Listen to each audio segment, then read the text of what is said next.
see what happens.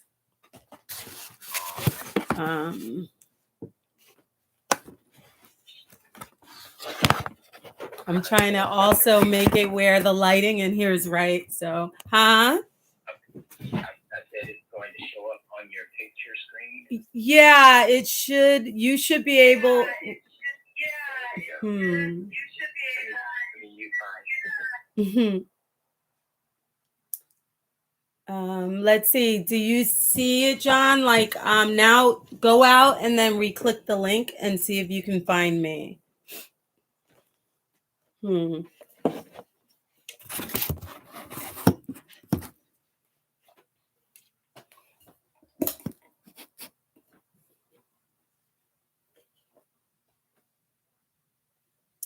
Okay, let's see. We're going to have a guest today, so I'm trying to see if I can get it working properly where that we can see them as well. So,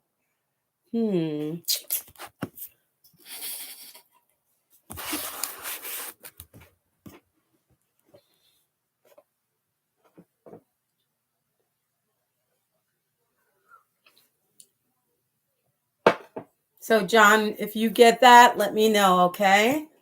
Let me see what's going on here. Let me see what's going on here. Let me see what's going on here. Let me see what's going on here.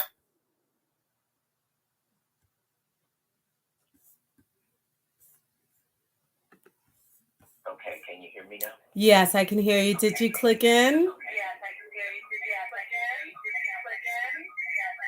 I'm not in just yet. African Rose, can you hear me? If you can, guys, if you can hear me, let me know. Just put yes or something, and then I'll be able to know that there's some something going on here. Thank you so much, African Rose. If you can hear me, I so appreciate your support. Thank you. Tell me if you can see, if you hear me.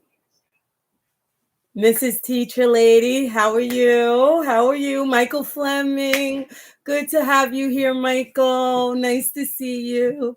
I always get so excited when I see everyone.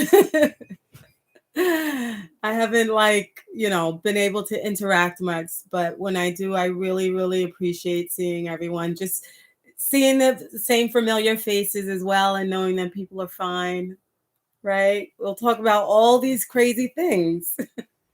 So I'm trying to have my friend John L. Gray on. I sent him a link to the show, so hopefully you'll be able to see him and hear him as well. John, are you there?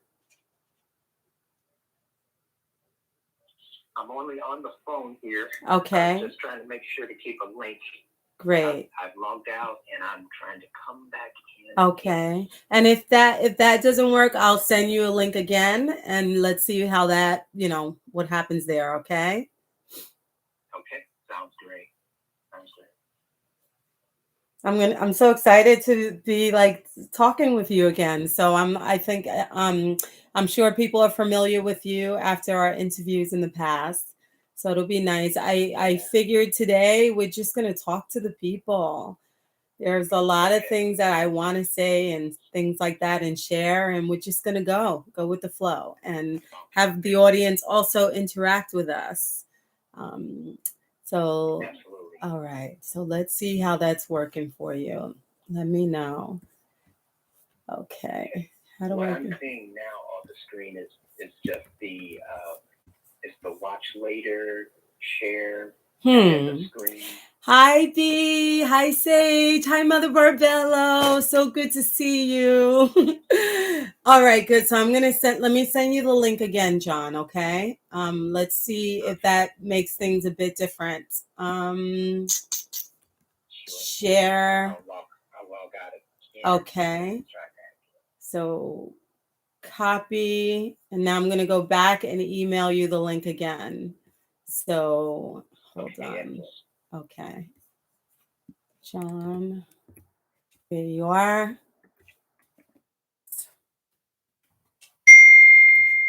Okay, so here I'm sending it now. It's off, and let me see if that works for you. Okay.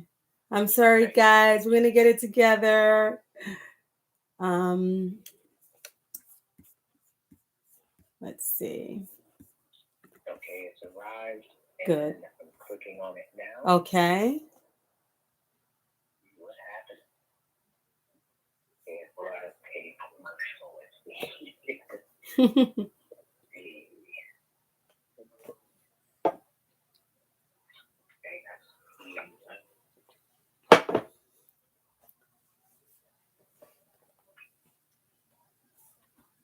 All right, let me switch screens here. Mm-hmm. I'm just looking for some type of control here. Right. Allow me to click in, but it's not. There's nothing on here. Maybe if I hit the count, the whole video go live. There we go. Oh, good. Yay! All right. It says live streaming. Okay, enable. Okay. Gain access to use feature. Verifying phone number. Okay, so guys, my friend John's going to join us today.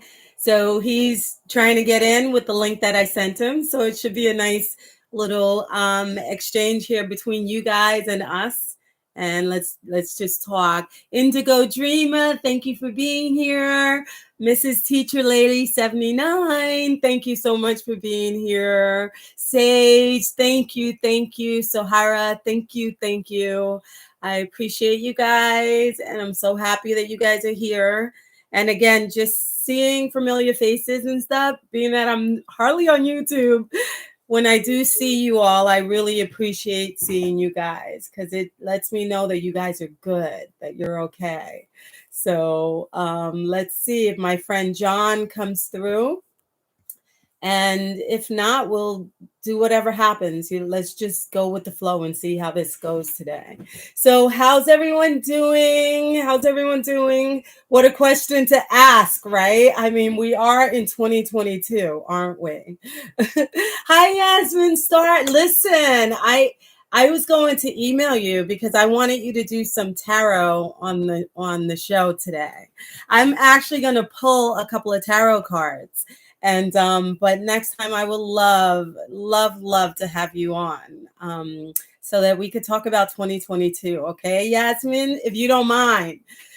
She has a beautiful, an incredible tarot channel, guys. So you see her name there. Click it and check her out. Okay.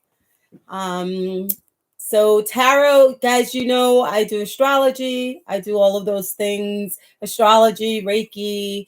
Astrology gives one perspective of an insight. It enables us to forecast, almost like a weather person is able to forecast the weather. Well, an astrologer forecasts the weather, the future, the energy of what's going to happen. And tarot is a system that people have demonized.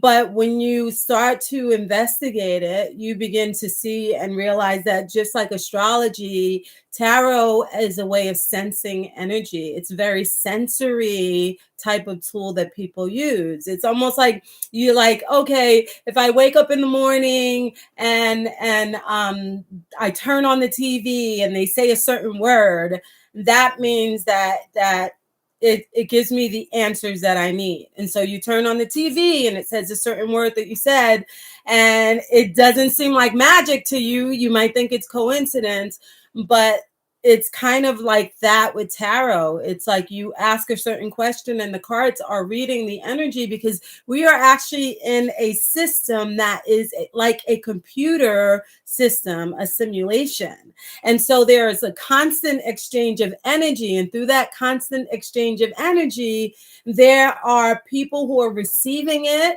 people who are dispelling it, not dispelling it, people who are repelling it, people who are giving it off. It's not only people, it's in the air, it's the electricity. And so that electricity, all those components are working together in a symbiotic fashion and creating effects. And so the cards are simply picking up those effects.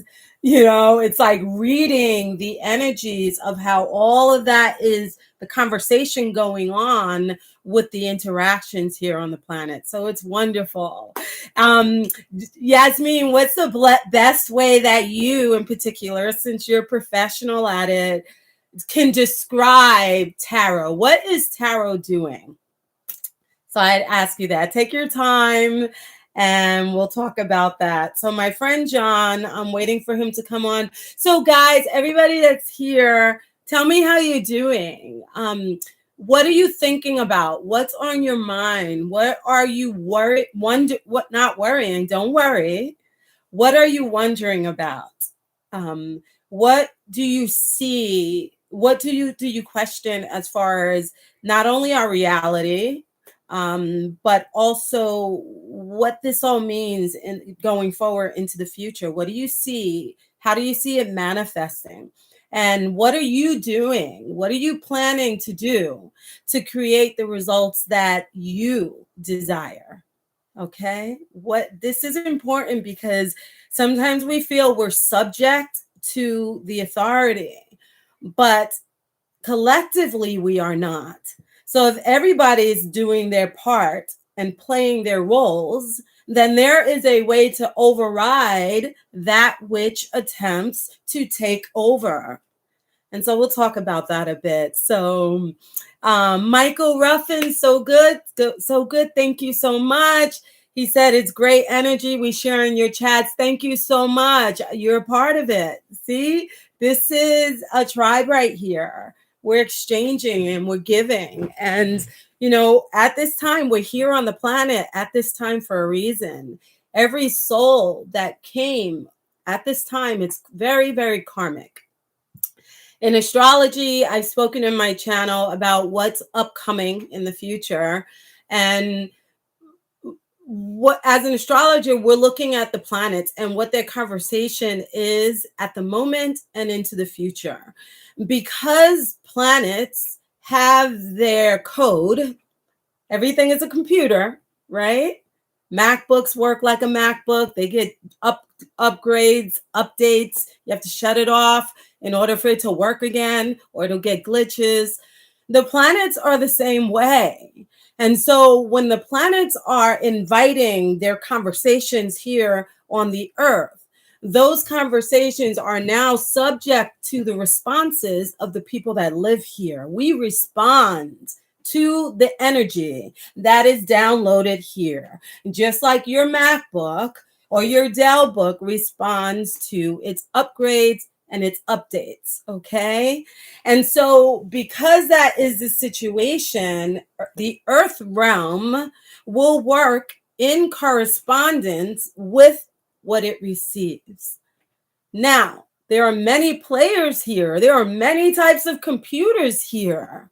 There are many programs here. You are a program.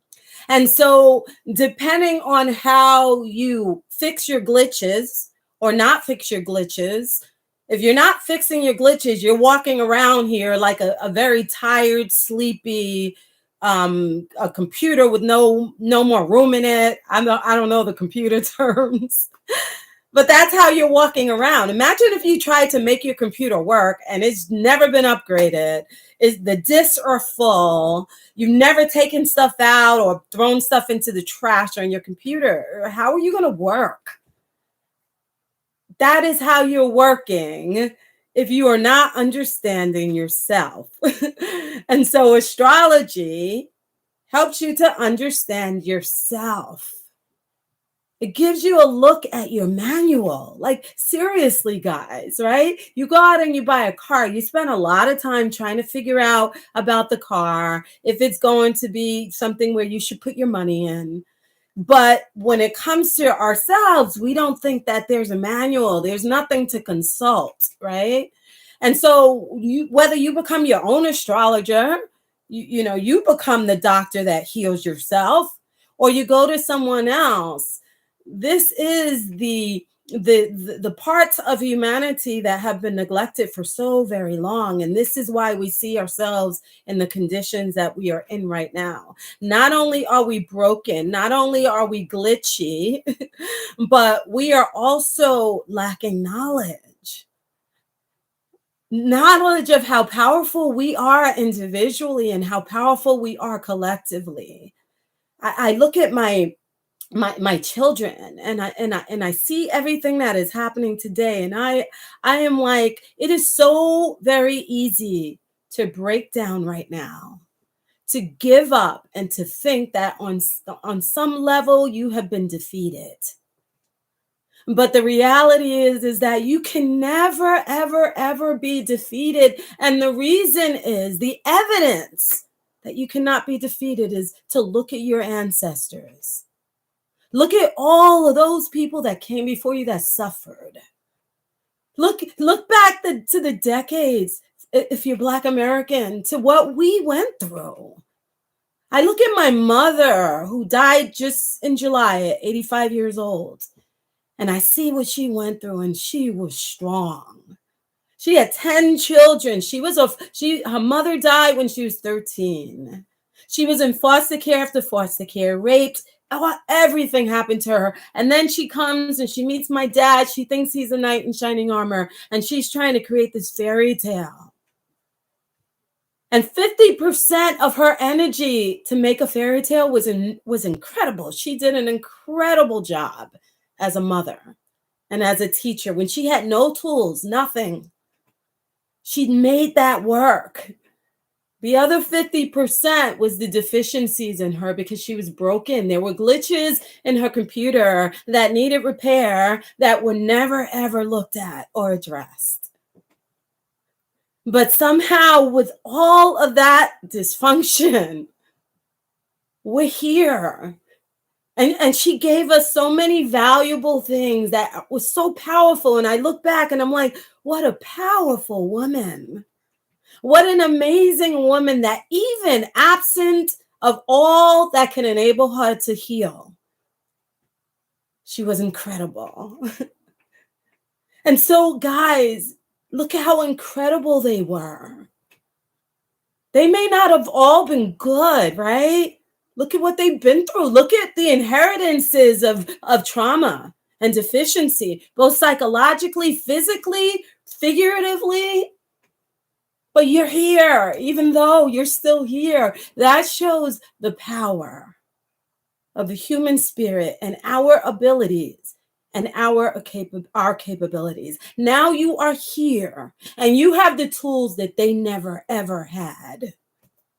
You have the power to access data and information that they never had. Look at how intelligent you are now.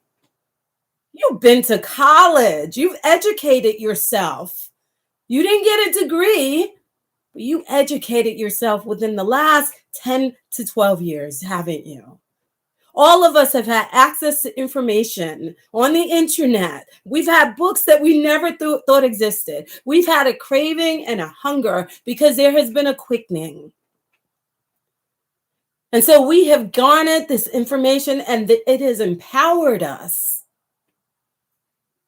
And so I just want to encourage you guys that with all that you have now, and the blood that is in your DNA, and the power to have overridden, absent of everything that was dysfunctional with our ancestors, you can do it.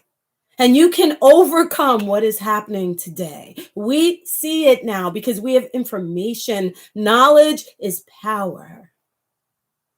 So now the knowledge coupled with your DNA and the power of who you are, you can change what you think is the inevitable.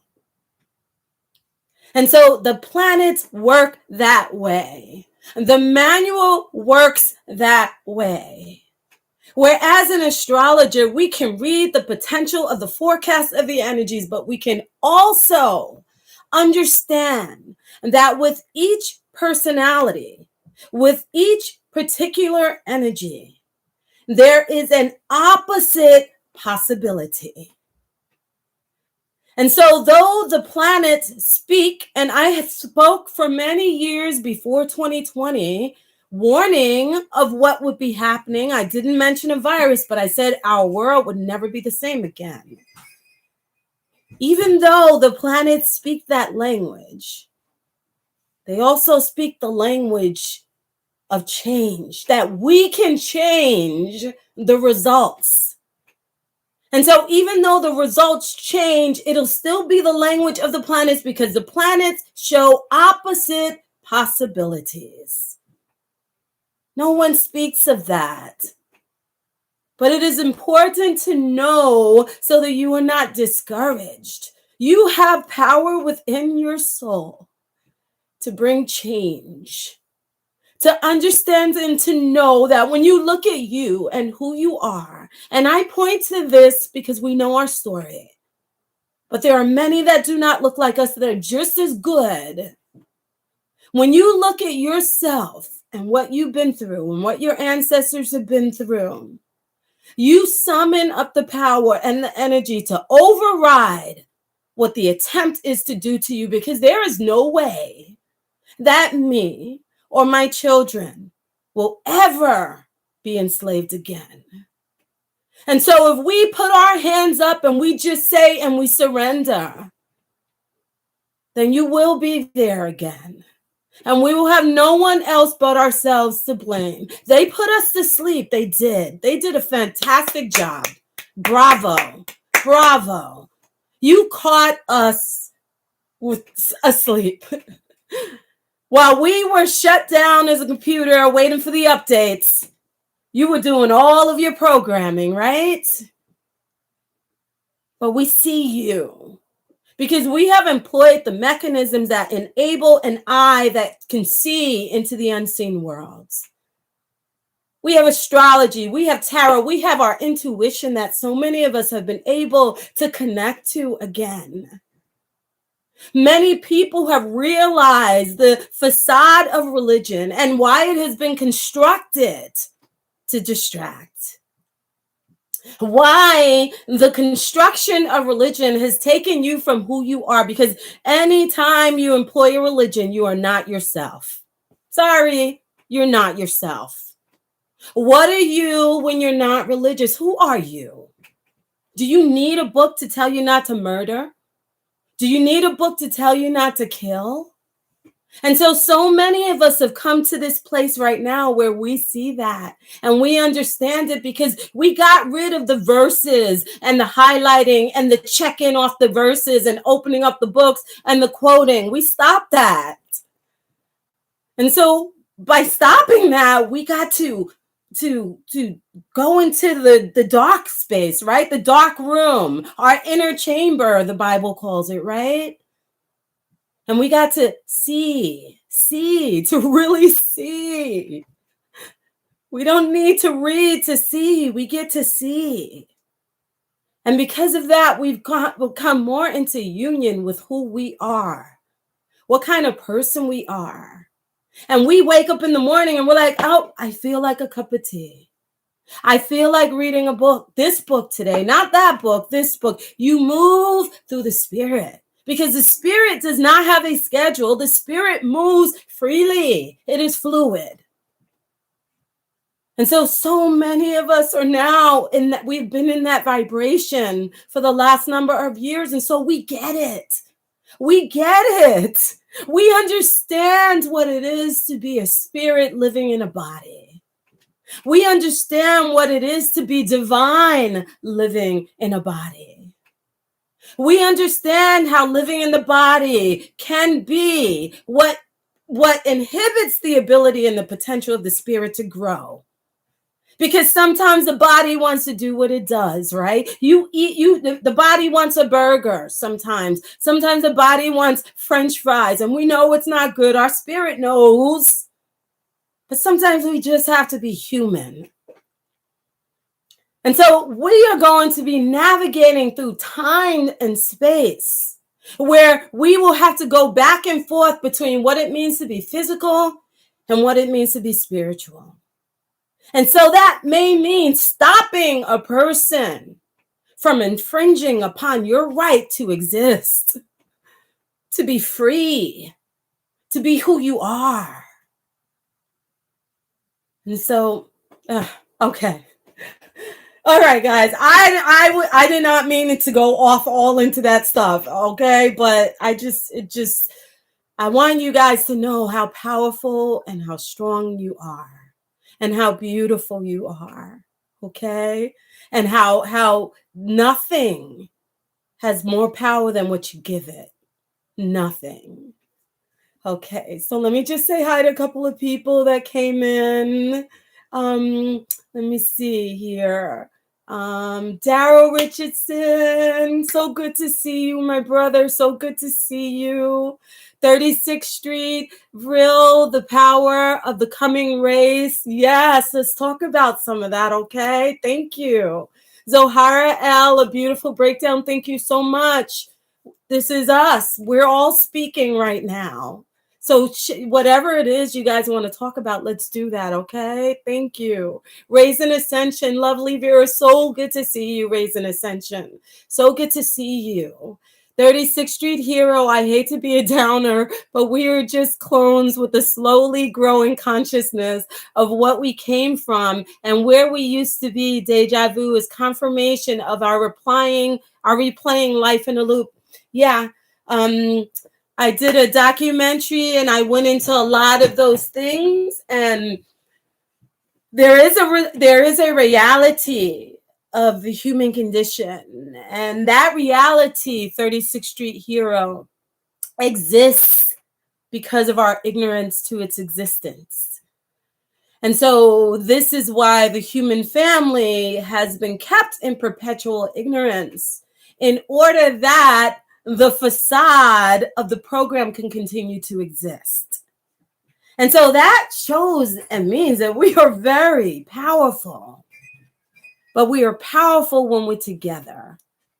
And that is what they do not want. And so there are many different opposites that are happening in this realm. There are many different religions that pit people against each other, races, politics. Everything is designed in this realm to keep humans in the conditions that they have been in perpetually. And so as we begin to open our eyes and see, we begin to realize the game that's been played. This is a game. And the game can be overridden when we access and understand our power. But the only way that that's going to happen is if we see. There are a lot of dead people walking around. They're dead. And I don't say that to put them down. It's just that they're not waking up. It's like, you know, someone's in the dark and you turn the light on. That hurts. And so sometimes, because that light is so bright, people retreat back to what made them comfortable. And there were many times when I left religion and I started talking about the Anunnaki and I wrote my book. There were many times when in my mind, I said to myself, you know, Vera, instead of doing this, you could go back to what made you comfortable, you know, what made you feel safe and secure. But there's no way I could have done that. There's no way. My soul and my spirit would have died. And I knew it. I knew it. I remember saying to myself 12 years ago, I told my husband and my family, I said, if I don't do this, then I will die. I knew it. I knew it.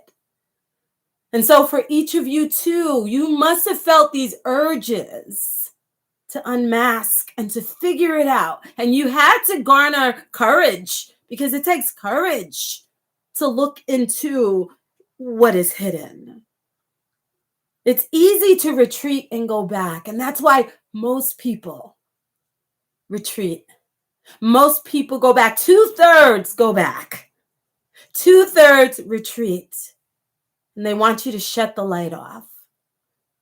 But you didn't. And that is because at this moment and at this time, your soul was meant to be here now. This is karmic for each of us. Everyone that's here, this is karmic for us. We are here at this time for a reason. And this is a wonderful time to live. a wonderful time to live. Realize that, and they will never put fear in your heart again. So thank you, 36th Street Hero. Linus Finesse, hello, good to see you. Good to see you. Love to all of you. Love. Pow, pow, pow, pow. Happy New Year. Happy New Year to you of January. In April, when my birthday comes, that's when the sun is going to rise again and the resurrection will happen and the year will begin in its full course. So thank you so much, Pow Pow. Happy New Year to you. B, we don't need a book to see. That's right. That's right. Blind people have to see in the dark, don't they? What advantage would we have over them if we have eyes that are physical and we can read something, but they cannot? That's something that reads something that is supposed to give you life, right? How would that even make sense, right? And so the blind end up having a third eye to see. And that's what we've allowed ourselves to be blindfolded so that we could exercise the power of our eyes that are not physical, that are not real. Earth Angel, so good to see you. We are living in beautiful times. Look at that. Yes, we are. Yes, we are. Cherise, my sister, so good to see you. Thank you so much for being here. Thank you, Yasmin. Thank you. Thank you. African Rose, thank you so much. Lumberjack, this is my brother. We've been talking to each other, right, for years. So good to see you and that you're well. Lumberjack, this is it. Girl, you're still leading the sheep away from the slaughter. You're so vigilant. Work, sis. Thank you so much. I just, I know that I'm not on much, guys, but know that my heart wants to be. I just don't have the stamina, that so many people who are on every day, that's what they're here to do. I'm not here to be that, person in the light all the time. I just can't. I wish I could be, because I feel like there would be more productivity, but I can't work against my grain. But just know that even if I'm not, that I'm always thinking about you guys. And I'm always like, I hope everybody's okay. I hope everybody's okay. The Matador. Hey, Vera. Hi, Matador. Thank you so much for being here. Charles Conroy, thank you so much for being here. Thank you.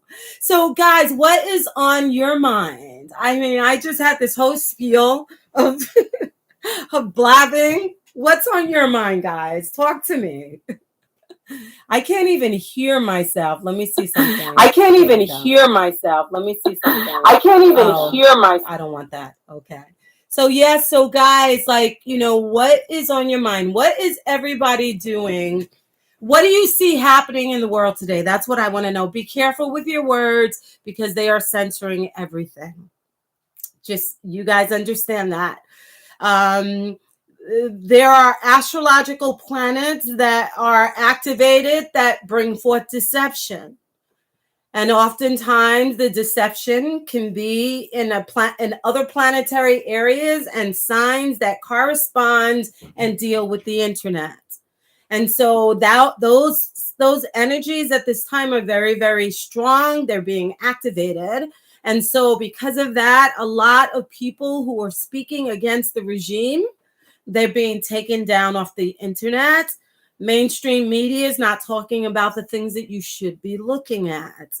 So you guys should be looking at things, and I'm sure that you are, because what is in front of you is smoke and mirrors. What is happening in the background, that is the truth.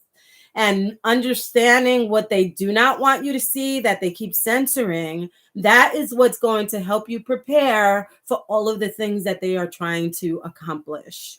So Charles Conroy, I said that, Conroy, right? Yeah. And then Earth Angel, Jupiter and Pisces feels like I'm in a beautiful dream. Oh, it is. And it does. See, and that's the thing. It's like Jupiter is a planet that's going to expand things, right? So it's the biggest planet. So because it's the biggest planet, it carries on that characteristic. So anywhere it goes, it makes it even bigger than it is. And so the Pisces is a sign of the zodiac that deals with dreaminess. I mentioned to you guys before that Pisces are, when you look at religion, you're going to find a lot of people who have a lot of Pisces in their natal charts in religion. You're also going to find a lot of Pisces that can, not always, turn to drugs or alcohol. Not always. So if you're Pisces, don't get insulted. These are just, remember I said every energy has an opposite reaction that can happen.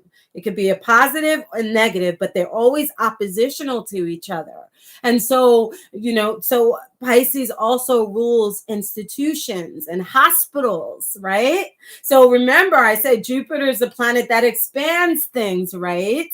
And it also rules jails, right? So think about the possibilities of Jupiter in Pisces can also not only bring dreams, you'll have a lot of dreams. So to keep a dream diary. It can also expand your spirituality. It can expand your desire to learn things that are not allowed, maybe astrology. But it can also, on the opposite end, it can also expand the need for people to seek the hospitals, right? And we already know this because numerologically, we're going into the number 6 year. 2022, 2 + 2 + 2 is 6. So we're going into a 6 year, 6 rule service, which is like hospitals, nurses, all of those things that deal with your health. And so understanding that, you're going to know, being that this year is a 6 year, that those are the things and the themes that humans will be dealing with at this time. So people may ask the question, are we going to continue to have this virus or people getting sick? And the reality is that yes, we're in a 6 year. And so being in a 6 year, those are the things that are going to be emphasized a lot. So, and not only that, but on the opposite end of that, it can also encourage you to take care of your health, to do more for your health, maybe start exercising, eating healthy. So do you see how energy works? There are different vantage points or different ways that the energy can express itself. And all of those variations are the possibilities of how it can happen. So yeah, so Jupiter in Pisces is such a wonderful thing. It's a wonderful feeling, a wonderful place. Jupiter loves being there. And then at the same time, Jupiter can then also make things excessive. It could also make some people too religious, where they become fanatical. So, there's a lot to how things actually play themselves out. And looking ahead this year, I had mentioned a number of years ago when I spoke about 2022, from 2020 to 2026, just know that, guys, that you're not going to recognize the world. I told you this in 2015, and we already see we're only in 2022. Where are we? It's like we stepped into something that is like, where did this come from, right? And so here we are. This is where we are. And so what we're going to find this year is that there will be an increase in disease, in the virus, and you can see when you turn on the news, and the virus is real. There was a time when it first began that people were saying it wasn't real. It was always real. It was always here. It was engineered without a doubt, but nonetheless, it's real. And so you only know that it's real if it touches you or touches people that you know. So for me, it has touched me twice. So I had it twice. I just got over it just recently. You could probably hear my nose a little bit, but it was only both times, my entire family, my whole house, we caught it. And it has only been like a mild cold for us, knock on wood. So we've been very, very, very fortunate. Again, everybody's astrology chart has a different experience. So it wasn't our time. Whereas I have a family member, a very close family member, who just almost died from it. But my twin and I were there. We were making sure that nothing was going to happen to this person. And so we did everything we could. We bought the medicines, the herbs, everything. We had a list of things that we wanted the hospital to take care of. And they did it, and they were so good. So not every doctor is bad. Not every hospital is bad. But they are so good that they listen to us. They actually listen to us. I got the doctor on the phone and I said, please, you are dealing with one of the most beautiful souls I've ever known in my life. I was like, this person has always taken care of their health. They don't drink, they don't smoke. They're so ethical. I was like, this person fasts every year. The only reason why you have them there is because something happened that weakened their immune system. And I said, treat this person like you would your own sister. And the doctor told me, she said, Miss Vera, I promise I will do all that I can. And so in the middle of the night, it's my sister. She calls me in the morning talking. And she's like, Vera, you won't believe it. She's like, I feel like myself again. And I was like, oh my gosh, wow, what happened? And she's like, in the middle of the night, the doctors came to me and they gave me a shot and a needle. And they said, your sister told us to do this. And the crazy thing is that the doctors were not allowed to do this. They were not allowed. They told me over and over again, the CDC and the government does not allow us to give those things. And somehow it reached the heart of this doctor, and it was two female doctors. And I'm thinking it was the timing, the place that we sent her, and also that they were two females. So somehow the compassion came up. And thank goodness she's perfect now and healthy and all those things. And then a week later, my whole family gets it. So this thing is real. So the year 6, 2022, everyone, it'll be on your radar to take care of your health, to figure things out, to have an arsenal, because we had an arsenal. I was ready for this. I was ready for this in 2015. I wrote down everything that we would need if there was a breakdown in the system. And that's how it worked. So I'm sorry. Let me see. John wrote something here. I was supposed to have John on. John, let me see. You wrote something. I'm trying to go back and see. There you are, John. I'm on the chat. To invite a guest, you will need to Skype or Pearl. Oh, no. That's crazy. I didn't know that, John. I'm so sorry. Everybody say hi to John there. So, yeah. So, again, yeah. Oh, so, what's her name? Let me see. Where is that? The Matador said, speaking of doctors, Dr. Carrie Madai is a great whistleblower. Yes, there are good people out there, and they're fighting.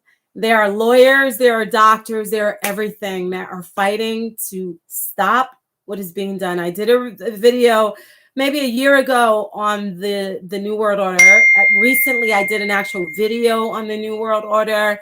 There's a lot I cannot talk about, but guys, they've been making their moves for a long time. And here's my theory. I'm thinking that, so we know that Ghislaine Maxwell is very big in the news. So was Epstein, right? And what I'm thinking is that Epstein was probably like a CIA agent, which I've heard, but I never saw it from this way until yesterday. It was like, whoa, yes, this is everything. So Epstein is like in the CIA or whatever, and these big guys, these elites, and the elite come from Enlil, which are the Anunnaki. That's another whole branch of the conversation that we're having. But anyway, so the elites for decades have been masterminding a plan to take over the world.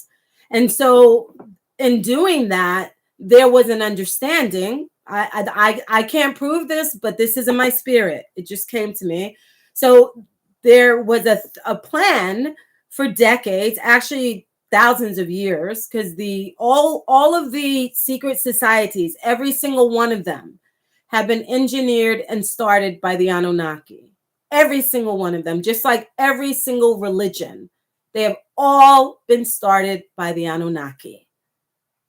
And there's a reason for all of it. We talked about it many times, but there's so much to this story, right? So getting back to Epstein and Ghislaine Maxwell. So the elite have to figure out a way that eventually them and even the gods who are returning, they have to figure out a way that they can take over the planet. And it's very difficult if you have 7 to 8 billion humans on the planet, especially them with guns. And this is why they want the guns, right? So, when you read the ancient text, you're going to find that there were many times where the humans fought the gods. They literally fought the gods. And not only did they fight the gods with being able to break things down and blow up buildings, but they also had missiles and military, all of those things that they were able to shoot at and fight the gods. In the book of Jasher, it gives you a little information into that, but it's bigger than even that, right? So one of the things that they knew was that when they came up to this time period, that there would be no way that they could possibly defeat human beings that were billions of people on the earth if the human beings, for one, were united, and for two, had weapons where they could battle them and fight them, and technology. And so they had to figure a way to disarm them in all of those possibilities. So, of course, the races, the religions, the politics, all of those different isms and schisms enabled oppositional forces to never come together so that they could overthrow the overriding force. And so these different groups were started. And so one of the things that would also work is to kind of infiltrate people individually so that those individuals who might have power one day can never override the plans of the New World Order. And so here comes Ghislaine and Epstein. And these are not just them. There are many Epsteins and many Ghislaines around the world since the beginning of all of these inceptions. And so Ghislaine and Epstein were designed as, let's say, CIA agents or agents of the elite class so that they could go in and lure people by their lower extremities, right? By their sin, whatever it is their weaknesses were, offer that to them. And when they offered that to them, they would then be able to videotape it, catalog it in black books, and use it one day and able to shut the mouths or stop the mouths of any of them that would ever expose their plan. And so think about it. In today's world, why haven't you heard from Jennifer Lopez? Why haven't you heard from Naomi Campbell? I'm just throwing names out there. Why haven't you heard from who else? Beyonce. Why haven't you heard from Jay-Z or Oprah Winfrey or Tom Hanks or any of those people that you see on your TV screens who are making millions and millions of dollars? They have a voice for everything else. If you wear fur, they have a voice, right? But for some reason, they're all hiding out right now, right? It's like the SHIT is hitting the fan for all of us little guys down here, and none of them are out there screaming to stop it or to protect the vulnerable. Why aren't they protecting the children out there? Why aren't they screaming about Epstein? Why aren't they screaming about Ghislaine and the fact that her black book was closed and sealed by the courts? Why aren't they screaming if they're really out for worthy causes? Why not? Why is Biden following this whole program? Why is Trump now speaking that the you-know-whats are very good for you, right? Why? Because they're all in the black book. And so Ghislaine's trial happening right now was simply a signal to put fear in the minds of any of them that dare to speak about what is happening today. Look how effective that is. Look how cowardice all of them are. They're not cowards, excuse me, because they'll scream for any other cause. But they're silent now. You don't even hear a peep out of their mouths because they are on good behavior. They are on good behavior because they know who's in those books. It's your politicians, not all of them. It's your actors and actresses, not all of them. It's your world leaders, not all of them, but most of them. And they are all in on it. And some of them don't want it to happen. Some of them are not, they think this is evil too, but they did evil. They did enough evil to be in that book. You see? And then this is why at this time the trial is happening. It is simply a circus act so that in front of their faces, they are warned. Don't even think about it. Because if one of them spoke up that has a voice and power, they could expose this entire thing that is happening very easily. They have the platform to do it. And the only one that's exposing it is Joe Rogan or Alex Jones. People think he's crazy too, but he's been screaming for a long time. Those are the only people that are using their platforms to speak. Why isn't anyone else? So for everyone that is silent and quiet about it and pushing it, they're in on it. They're in that black book. Do not trust any of them. All of them are controlled opposition, from Biden to Trump to all of them. We as human beings that are the people that they want to rule over, we could overthrow this regime if we were only united, if we only understood the game. And this is what the planets have been speaking as well. The planets have been speaking. The planet Pluto is a clandestine type of energy. It hides it's energy that is of hell that can potentially be hidden from the sights of people, even though it is right in their face. So this energy has grown at this time period that we are living in. And the planets show how secretive it has been. It has been building, and it has been able to be successful at this time because it has been hidden from eyes that do not see. But now we see. And so we are responsible now. And so sometimes, when you look at some of the people that are famous and the politicians, even if they say they're innocent, it happened on their watch. It happened on their watch. If you're a man and somebody breaks into your house and harms your family, what did you not secure enough to be forewarned that it was coming to your house? If you didn't know, you should have known. And so every politician out there on their watch, this is happening. And so the desire to enslave you is not only, it's been a literal thing. You're paying your taxes, you're following laws that are unlawful. The rich go to jail, they rape people and they get out. This is a crooked regime. And we've been subject to it, paying our debts like slaves, right? Will we continue when it's physical? When what happened before is repeated again, will we allow it? We have the power to stop it. And there's no way on this earth that that's going to happen to me or my children. There's no way. I'd rather die. Are you brave enough to die?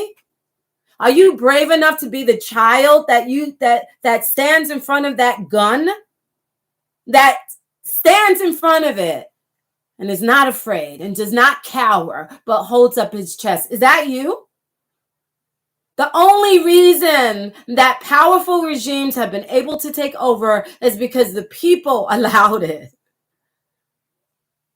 You have a couple of military come to a town and they're able to take over because they have 10 guns and the town doesn't have guns. Why didn't 10 people attack the 10 people with guns? Why not?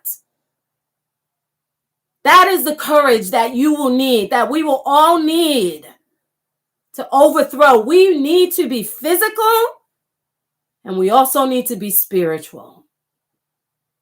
And I'm not saying hurt anyone, but you protect you and you protect your own. And how are you going to do it if you're not prepared? If you don't see what's coming to your front door? It is at our doors. And so this is in the cosmos, as above, so below. The planets are at war. War up there, war down here. The planets are fighting over total rule. They want to rule. They don't want the other planets ruling. This is the personality of human beings, are the personalities of the planets. The personalities that the conversations that the planets are having together are the conversations that we are having here on Earth.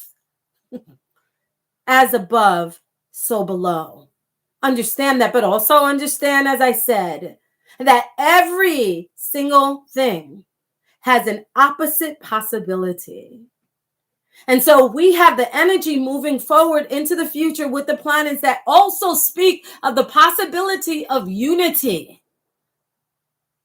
We have the possibility that if we see the other person as ourselves, if we do unto others as we do ourselves, and we begin to unite in a force that recognizes that any evil done to anybody else is as if it's doing it to us. Or what has visited our door will soon visit someone else's door. We see that. What happened to us as Black people in America is now happening to everybody. Everybody's Black now. How does it feel? How does it feel to be Black? And so if anything comes out of this, let come out of it compassion and empathy and deference for the suffering of others. Acknowledge what happened to us.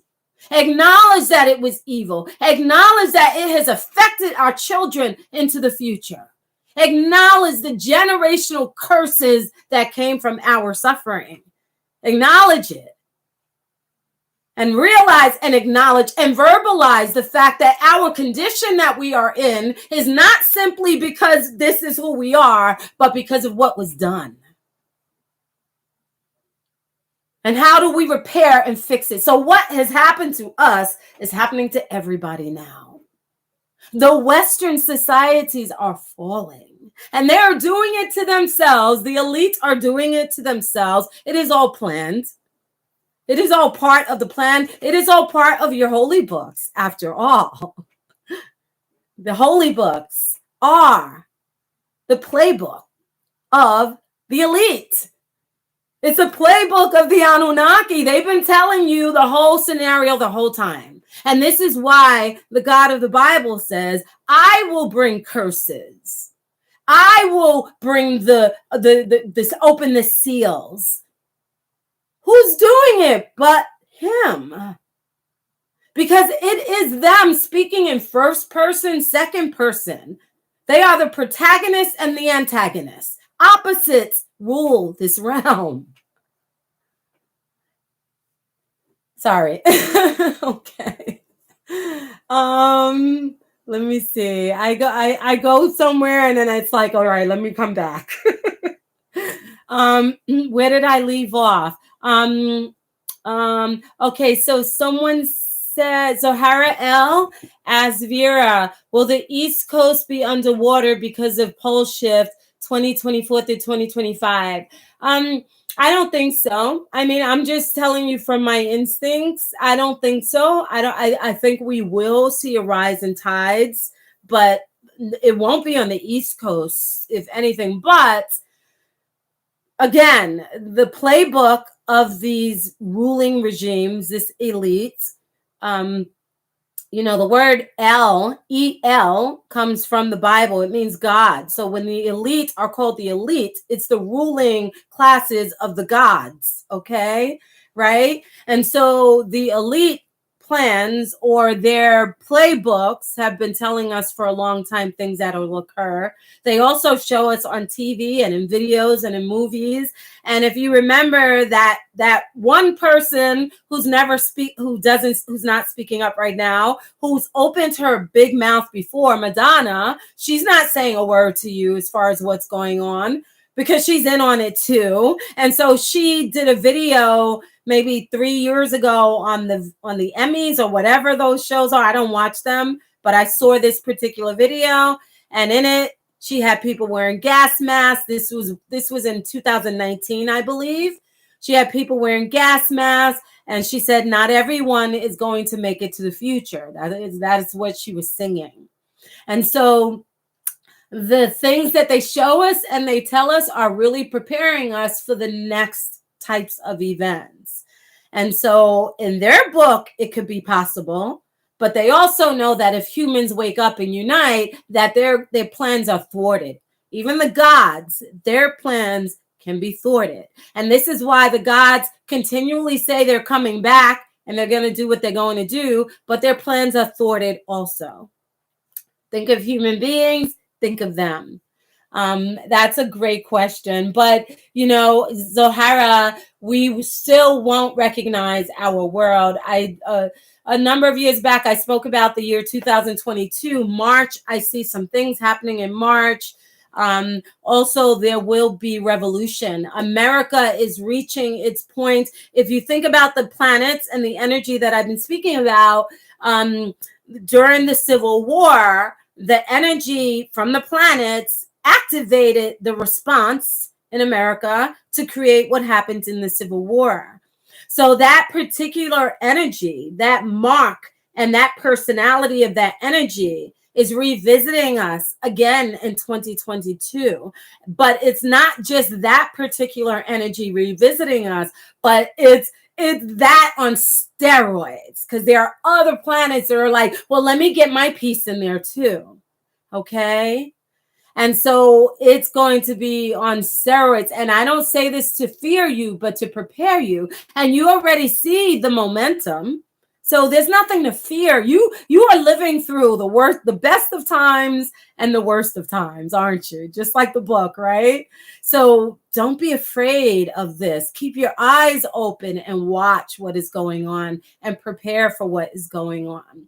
So 2022, guys, this is a year that is going to change the world and America, because America is having what we would call a birthday of the energy of 1776. So it's good to study your history, read about 1776. We know we had the war. America's trying to succeed from England, right? And so there was war everywhere. And then, so now that type of war, the battle, the bloodshed, all of those things, how will it manifest now that there are different planets suggesting their information too? Will there be a revolution? Who will be in the revolution? Will it be Republican, Democrat, North, South, Black, White? How will it manifest? Or could it not be a physical war, but be a war of the media? Right? A war of words, of censorship, right? Do you see, guys, in astrology, everything happens by the vantage point of the possibilities. There are possibilities. So it's a bowl of soup, and in that soup you might take out a carrot, right? And so a carrot has its own personality, but maybe you didn't take out the celery. But it was there, it was waiting to be activated or to be chewed, activated, right? And so that is how astrologically it works. You understand the possibilities, and then some of it is on a grading scale as to how it manifests. Okay, so I hope that explains some things. Lumberjack says, Vera, I totally agree with you. The virus is real.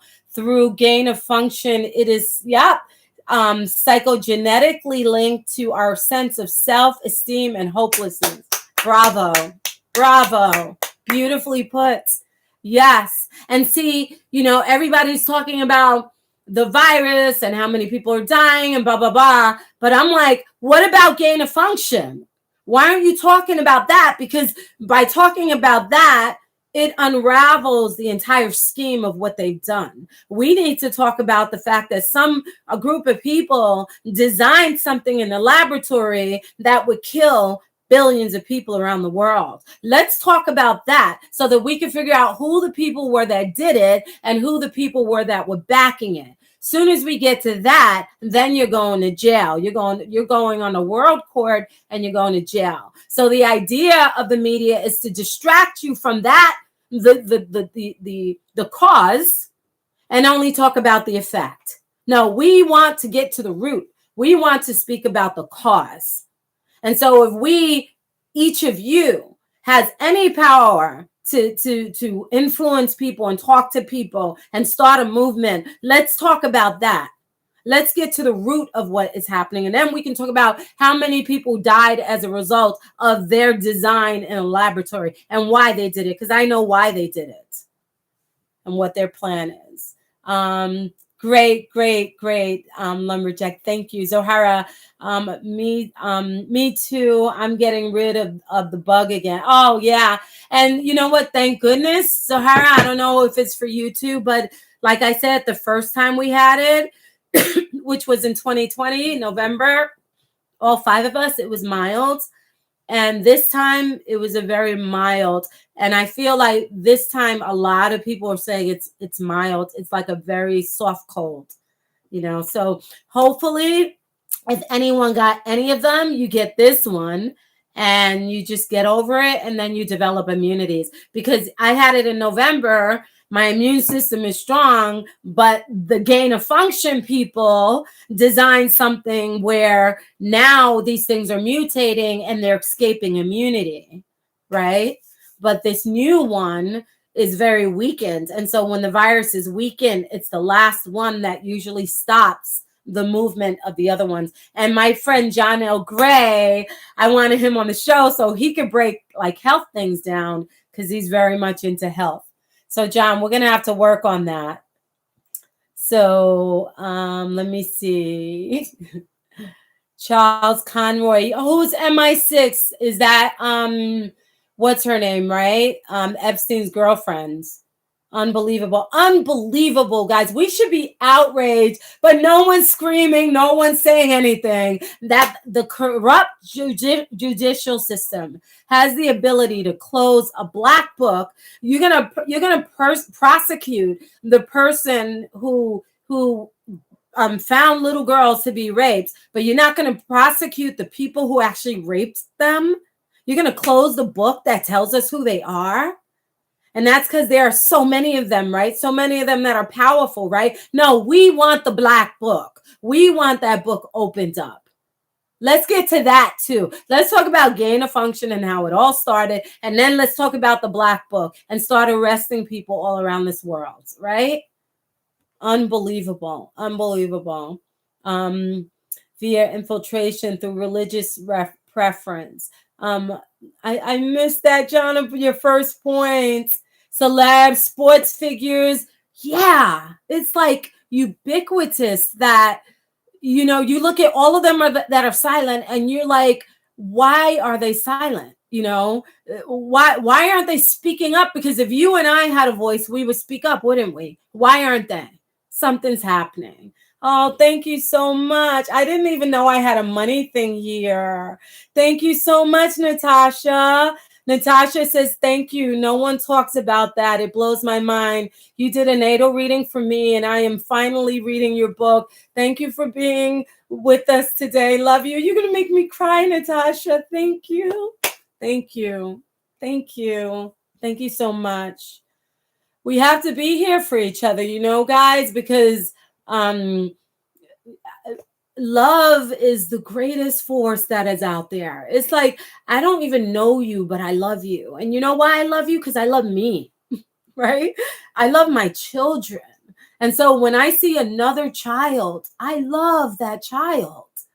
I love that child. It's like, How could we not? And so we've been forced to battle each other so that we are not activating here. We are not living from here, but we are living from here where fear and violence and anger reside. And that is what they want for us. Yes, Ghislaine Maxwell, MI6. I have to really look into that because I'm telling you, Charles, yesterday it came to me. I was like, I know why Ghislaine and Epstein were designed. I know why they were created. It was all designed for now to keep people quiet. So Guy Light says, because the problem is so rampant, even with these judges involved in this crime. Yep, the judges, everything. Guess what, guys? If we are able to overthrow this system, we're getting rid of all of them. None of them are keeping their jobs. And whoever leads will have the same health insurance as you have. Whoever leads will live the way that you live. No one will live above anyone else unless they work hard for it. No one will be able to invest in the stock market while they're running a country. Somebody has to lead, but you will pick them from the lowest among you. And they will all be censored. I think I went out.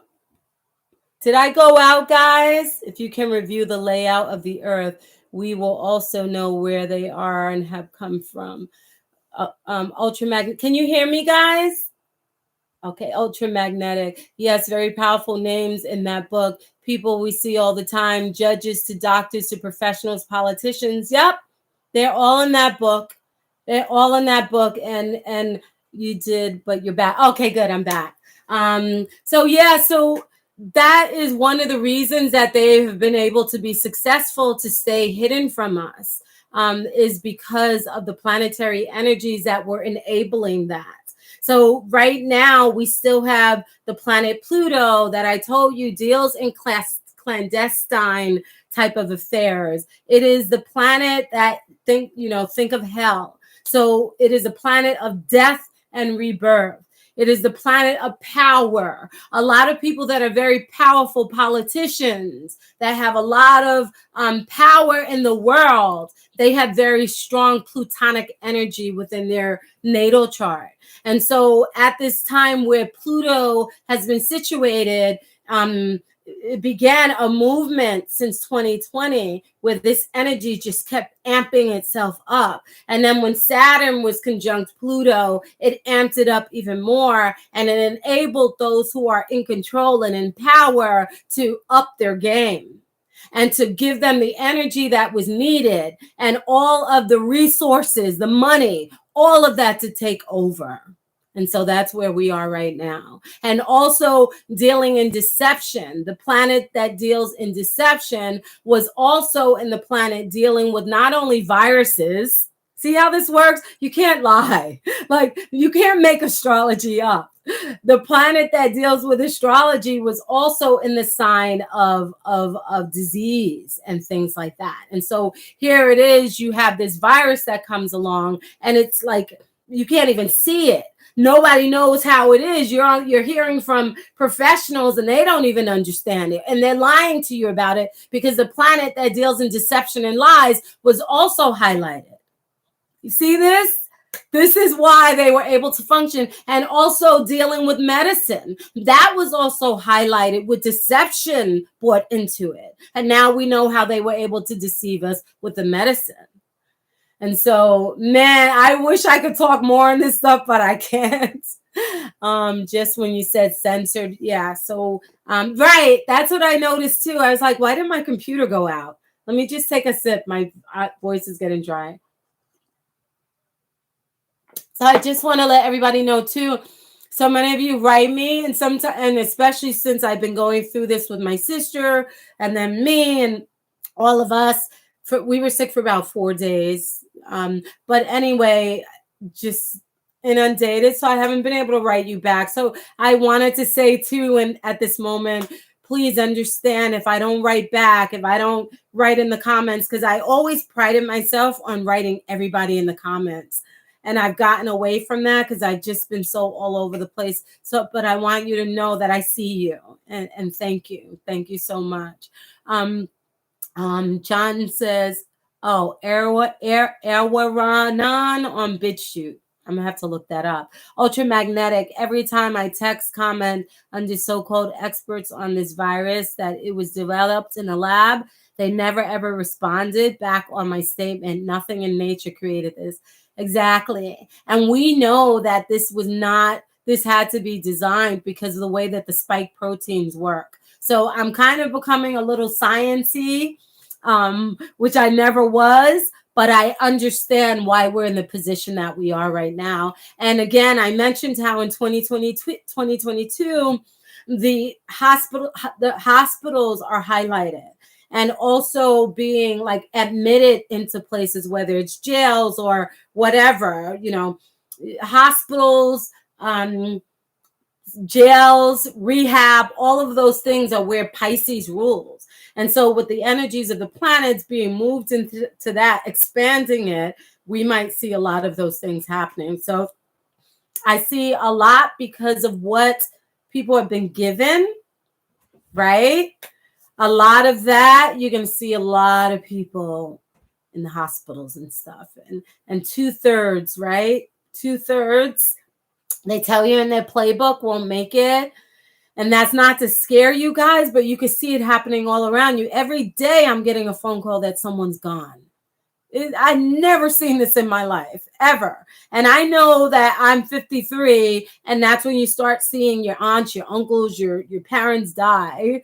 But I've never in my life seen it on this level. Young people, too. And so you're going to see things like that. Don't be afraid. Do your thing. Do you. Do what you know you should be doing. And just be an observer. And try to wake people up if you can. Try to plan. Don't let anyone take your freedom. If it means you have to die, don't let anyone take your freedom, because these planetary energies are expressing themselves in the energies of hospitals and putting people away kind of energy. And so however that manifests in 2022, just think of the possibilities, guys. Just know that is in the download to planet Earth. That is the conversation above coming down below. So we might see a lot of that. Okay. So let's see. John says he was censored as well. What were you censored with, John? And I just saw my friend here, Ugly Watchtower. Where are you? There he is. Hi, Ugly Watchtower. Every 10 weeks, the Kool-Aid in the arm, 8 heard it required. It's crazy, right? Everyone say hi to Ugly Watchtower, another ex-Jehovah's Witness. Great channel, talks about the Jehovah's Witnesses. I always get a kick when I see your videos come on my feed. Just break it down. Keep knocking those Jehovah's Witnesses down. Guys, the Jehovah's Witnesses are they were the designers, or they used the design given to them by the military to program the entire world. So they first administered this entire psychosis that you see going on. You see all these people in this trance, and then following the media, believing all that stuff. The media is telling them what to believe, and the media is telling them what not to look at. Don't listen to those people. Those people are in the Jehovah's Witnesses. If you went against a religion like me, they call you mentally diseased. So by labeling you, they make other people that stayed fear you. And so we see that now with what's going on. They're labeling you anti, right? And so whatever you're anti, now you become the other person, and those people don't even want to talk to you. So they've now created a new division. And so that's how you do. You fracture the different variations of classes, and you divide them. And so the Jehovah's Witnesses have been doing that for decades within their own organization, where they even separate mother from their child. They make it where you disown your own blood for the religion. And so the exact mechanisms that they use in order to brainwash the following of Jehovah's Witnesses is what is being used around the world today. The exact same methods. Okay. And so the Jehovah's Witnesses are part of the New World Order. And there's a video that someone sent me, my friend Veronica, that shows the Jehovah's Witnesses when you type in one of their main headquarters in Denmark, and the Google search takes you to that address. It's an entire pyramid with an all-seeing eye in the landscaping of the Jehovah's Witness headquarters in Denmark. Because the entire time they've been a part of it. And when the Jehovah's Witnesses say that the kingdom on earth is going to come and that only a few people will survive and that God will take away the tears and the pain and you'll live forever, that is the Anunnaki plan that is written in their playbook of the Bible and the holy books. It is written in their playbook. Their desire and their plan for their government to take over their new earth, like the Bible tells you, is their plan. And so the conversation of Jehovah's Witnesses, if you were a Jehovah's Witness and you remember how they spoke about only them surviving and how God will create a new earth, that is a free Masonic conversation that comes from their playbook. And so it's big, guys. What they've done, all the pieces that they have done to put this thing together is genius, absolute genius. And it could not have been done by just human beings, but also, you know who plan to return. And before they return, the Anunnaki, before they return, they have to cleanse the earth. So be aware of that. You see, let me see here. I would like to encourage video research beginning with Awana on BitChute, the lost history of the earth. Everybody, you see that? I'm going to look that up, John. I'm definitely going to look that up. Also, too, there's Admiral Byrd spoke about the inner earth. And a lot of the Anunnaki are there too. One of the things that first started me to learn all of this stuff was I used to watch a man from South Africa called Credo Mudwa.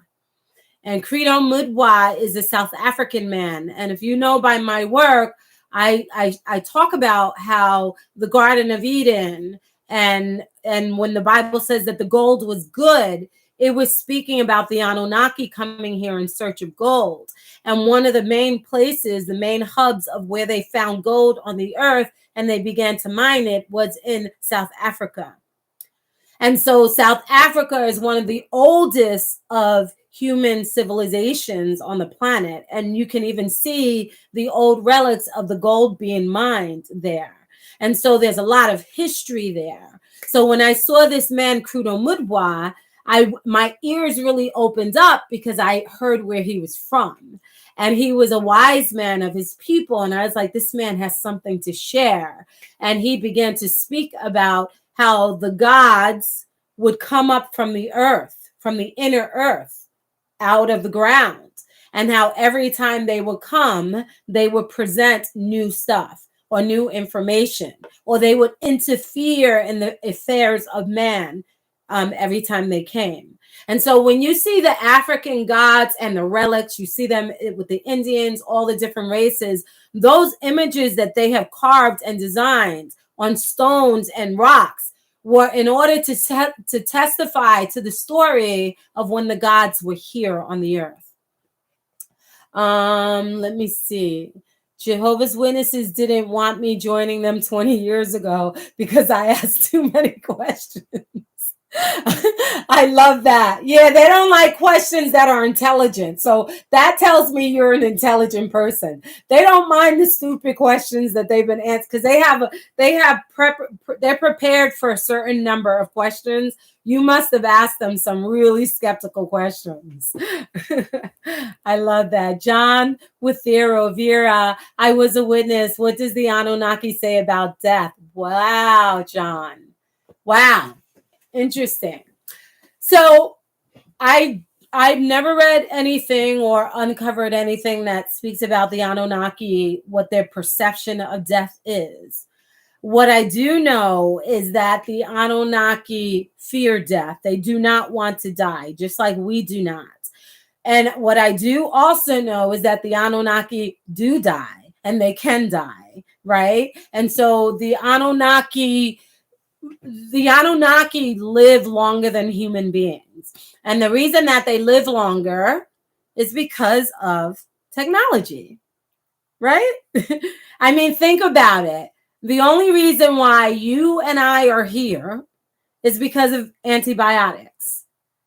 If there were no antibiotics, no one would be here, right? We just get here, stay maybe 30 years and we'll be gone. Maybe less than that. We'd have it where children were dying at 9, 10, 11, 12 years old in the past, right? So that antibiotics alone have kept us alive.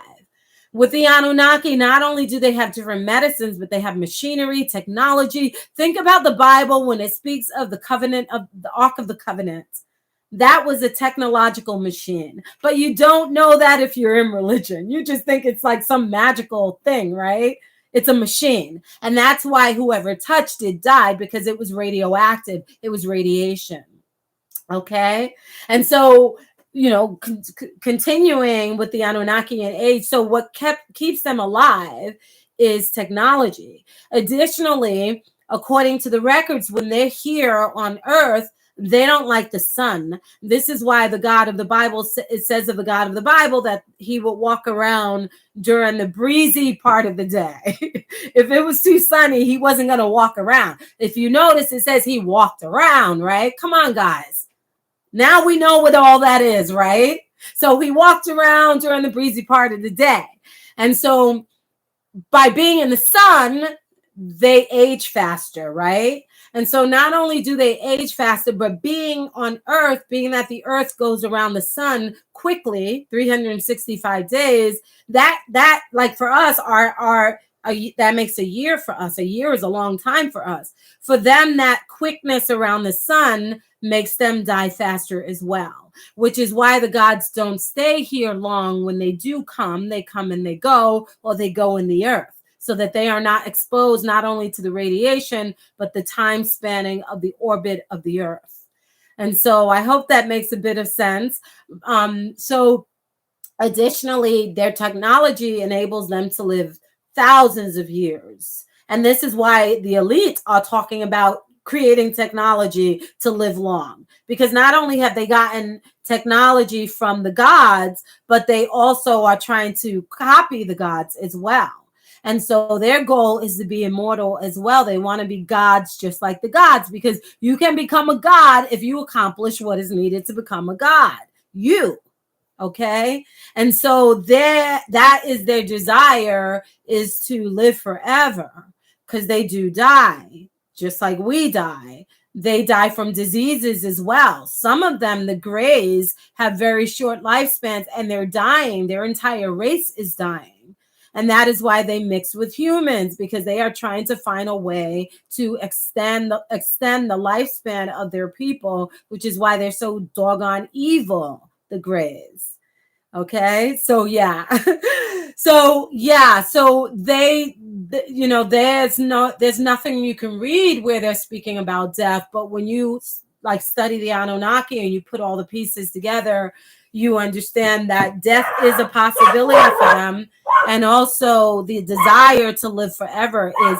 And the reason that they've been able to conquer humanity is because they have so long to live. Imagine if we lived longer, what we could accomplish. I mean, you guys, right? You become a student of the internet. You're reading all these books. You could have been a doctor. You could be a doctor if you had 20 more years, right? And then you could be another type of doctor and just keep adding to your degrees. My son is here.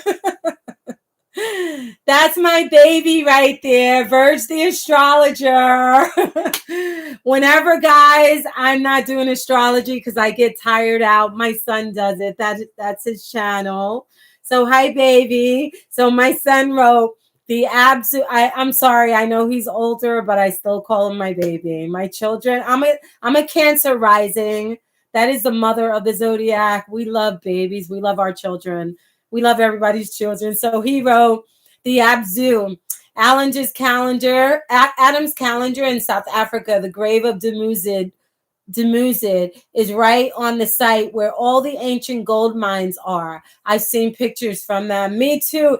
I wonder if, Virgilio, you could put a picture here in the comments. I wonder if you could do that. That would be great so people can get a visual of it. Keep talking, babe. Keep talking. All right. So John says, says the literature we read uses the word spirit directed organization. Oh yeah, see that? So John again was a Jehovah's Witness. Whenever you read the Jehovah's Witnesses, the leaders are the elite. They rule everything. And whenever they write a book, because they've written so many books, they want you to believe that it is all true. And that the reason that is true is that it's being directed by God. So they always write in it, just as John wrote, that it is a spirit-directed organization. So the Spirit of God directed them to write what they wrote in the book, thus giving more credence to what they wrote so that you actually believe it's true because it came from God. So there's so much programming in that religion. Once you break the spell, though, right, John, you'll never go back. And they know that. That's why they warn in Jehovah's Witnesses for you not to go on the internet. They tell you go on the internet, but don't look for stuff. Don't read anybody else's stuff. Anything that talks bad about us, don't look at it. You should always go to the opposite of information. Always. So Lioness Finesse wrote, I was just researching how YHWH, the God of the Bible, was actually the evil one enslaving mankind and keeping them in line with fear. It's true. It's true.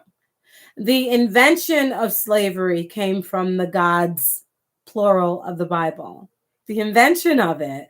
And we know this how, because not only does the Anunnaki information tell us that the gods created human types so that they can mine the fields of gold as slaves, but we also know that because the Bible confirms all of that. The Bible confirms that the God of the Bible thought the gold was good. Why did he think the gold was good? Why is that even inferenced? And then it's left alone in the book of Genesis. We know that. And we also know that the God of the Bible told Adam, once he sinned, that he would work at the sweat of his brow. All of these are inferences to the original story that tells about slavery. We also know that because throughout the Hebrew scriptures, it talks about how to treat a slave, right?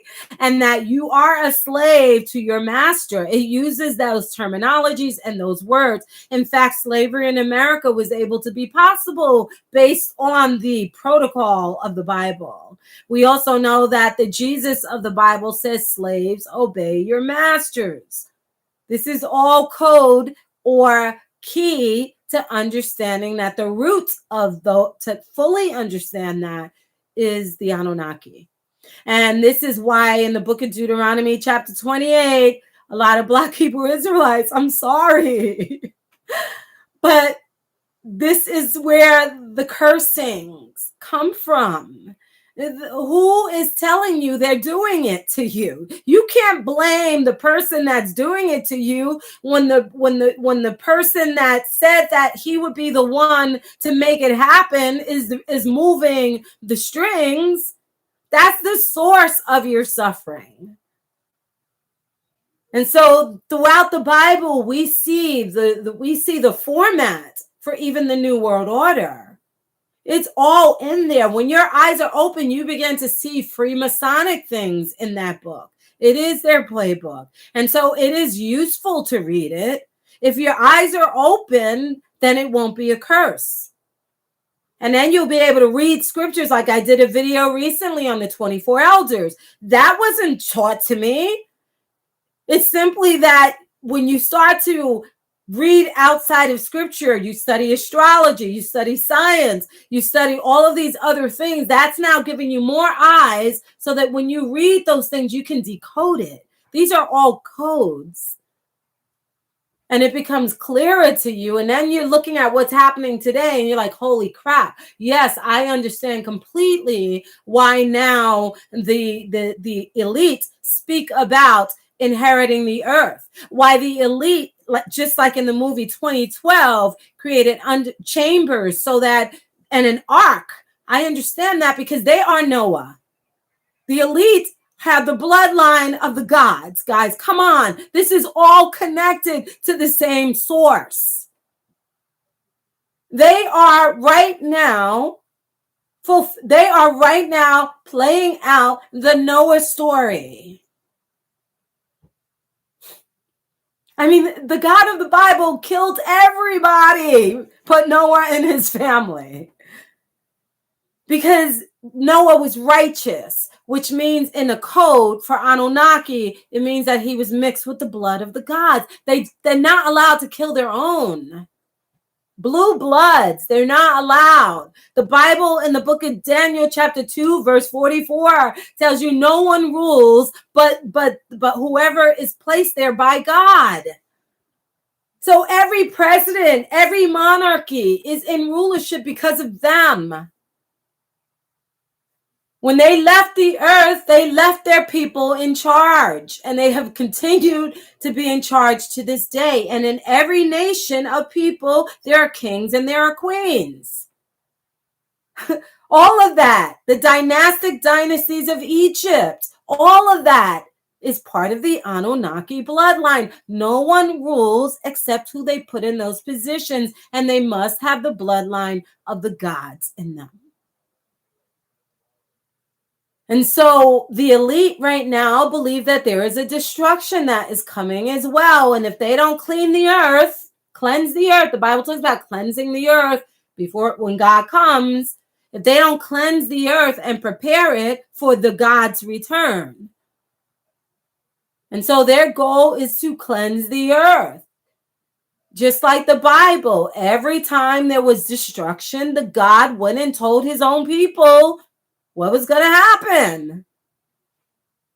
And so the elites are in conversation all the time with those who really control this planet. Those who created the MacBooks and the Dell books and the computer downloads that happen. This is all part of how they rule, but they rule in the dark because you don't see. We don't see. We're highlighting and underlining all these spiritual books, thinking that somehow carrying on that personality that they tell us is going to save us is going to actually save us, when the whole time it's keeping us asleep because they have this master plan where only Noah is going to go on the ark. Or Lot, right? Remember when the Israelites were looking for a king? And God's like, oh, you want to put a king? I'm right here, but you want to put a king instead of me? All right, I'll give you Saul. Do you remember that? That is really telling the root story of when the Anunnaki left the earth, and they left it in control of their bloodline. They chose the kings that they would pick. Why do you think the Bible was so meticulous in keeping the ancestry? Why? And why the male ancestry? Why the male ancestry? You only know that when you study this stuff that you have been forbidden to look at. And so let me just read a couple more questions. I wanted to read something to you guys. So let me read your comments and then I'll share that with you. Let me see. I'm sorry if I'm missing some of you guys. I'm trying hard to find you all. Everybody says hi, Verge.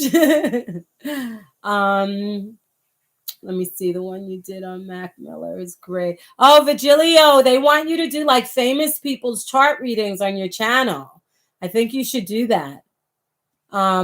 Natasha said you did a really good job on Mac Miller. Okay, and the one on Nipsey also. So consider that. Derek, good night, everybody. Good night, Derek. Freemasonic, exactly. Ultra, you were one of the first to help me unplug from the Matrix program religion. Thank you. Years ago, when those Christians were cussing at you for that book, I knew then that you were the real. Thank you. Also, you remember that. They abused me so much, but I made it through. I made it through. I thought I was supposed to be a part of them, and I thought that I was being called to be a part of that. But when I saw it was a lie, I couldn't stay in a lie. I cannot stay in a lie. Otherwise, I die. I have to honor truth.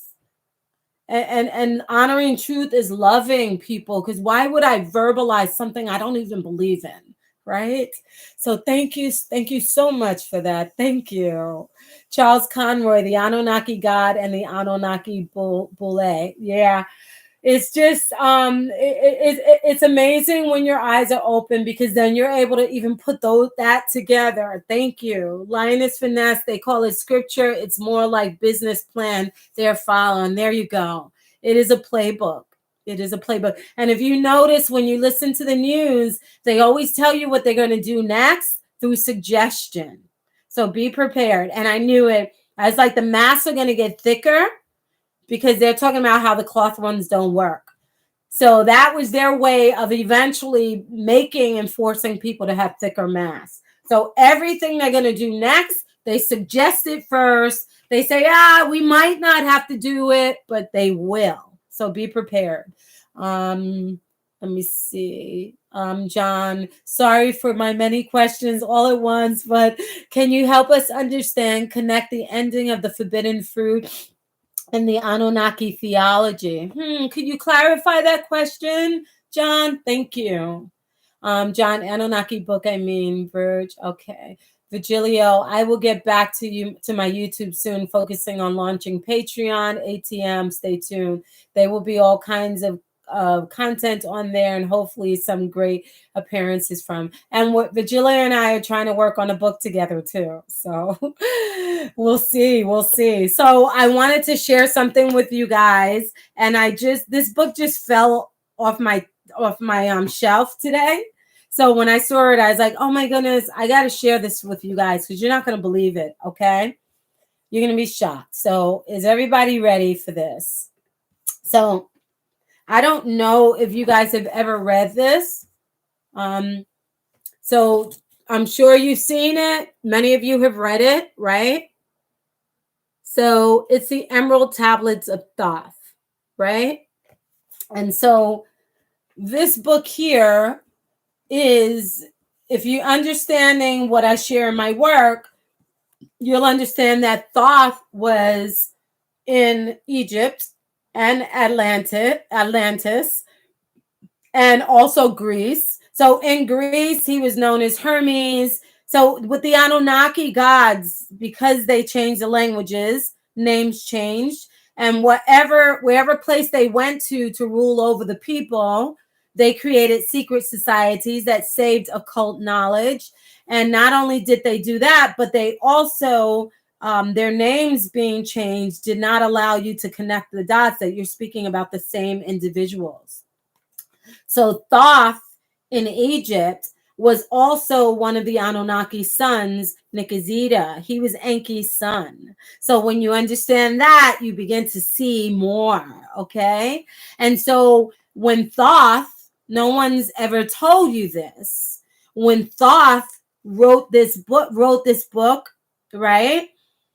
He was speaking from the knowledge of being a god, the Anunnaki information. And so this is why the books before the Bible sound so much like the Bible, because the Bible is simply a cliff note of these more ancient books. And this book was more ancient in even Sumeria. So you fast forward, these secrets are now written in playbooks, particularly also the Bible. So you'll find a lot of things in here that you'll even find in the Bible. Maybe there'll be Proverbs, even Psalms, things like that will be written over and over in the cliff notes. But when you go to the original sources, that's when you get the real data. You get an expanded understanding of things. And so when I saw this, I was like, oh my God, I should share this with everybody. So in this book, The Emerald Tablets of Thoth, it is so timely. So this is pre-Bible. And so I want you to listen to this. It might be a little long, but I want you guys to listen and hear this, okay? So let me make sure everyone's listening. First, I want to make sure everyone hears me. Can you guys just type in that you hear me?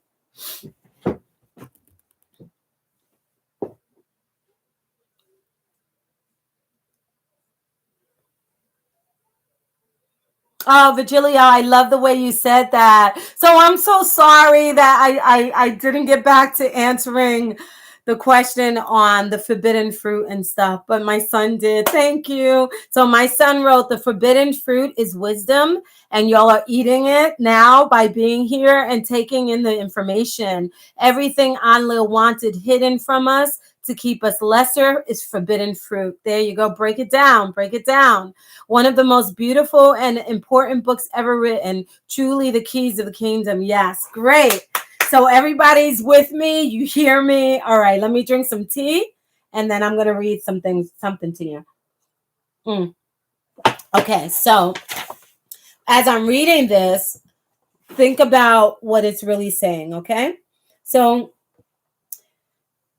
there, it goes into the key of magic. Okay. So I don't want to have to say everything so that it's not keeping you guys long. So I'll just try to skip over stuff that I don't feel is pertinent. Okay. So I might stutter a bit. So he says, hear ye, O man, to the wisdom of magic. Hark to the knowledge of powers forgotten. Long, long ago, in the days of the first man, warfare began between darkness and light. Men then as now were filled with both darkness and light. And while in some darkness held sway, in others light filled the soul. Right? So even with the Anunnaki, there's good in them and there's bad in them. Some gods act in good ways, some gods act in bad ways. But by the gods allowing the scheme to continue shows that even they are playing a part in our ignorance. Okay? So anyway, let's continue. So he says, age old is this warfare. Okay, listen to this. He said, age old is this warfare. So what is happening right now is age old. It's always been happening. And so let's see how, even though it's thousands and millions of years old, how it's still pertinent and happening today. Listen, age old is this warfare, the eternal struggle between darkness and light. Fiercely is it fought all through the ages, using strange powers hidden to man. Adepts have there been filled with the blackness, struggling always against the light. But others there are who, filled with brightness, have ever conquered the darkness of night.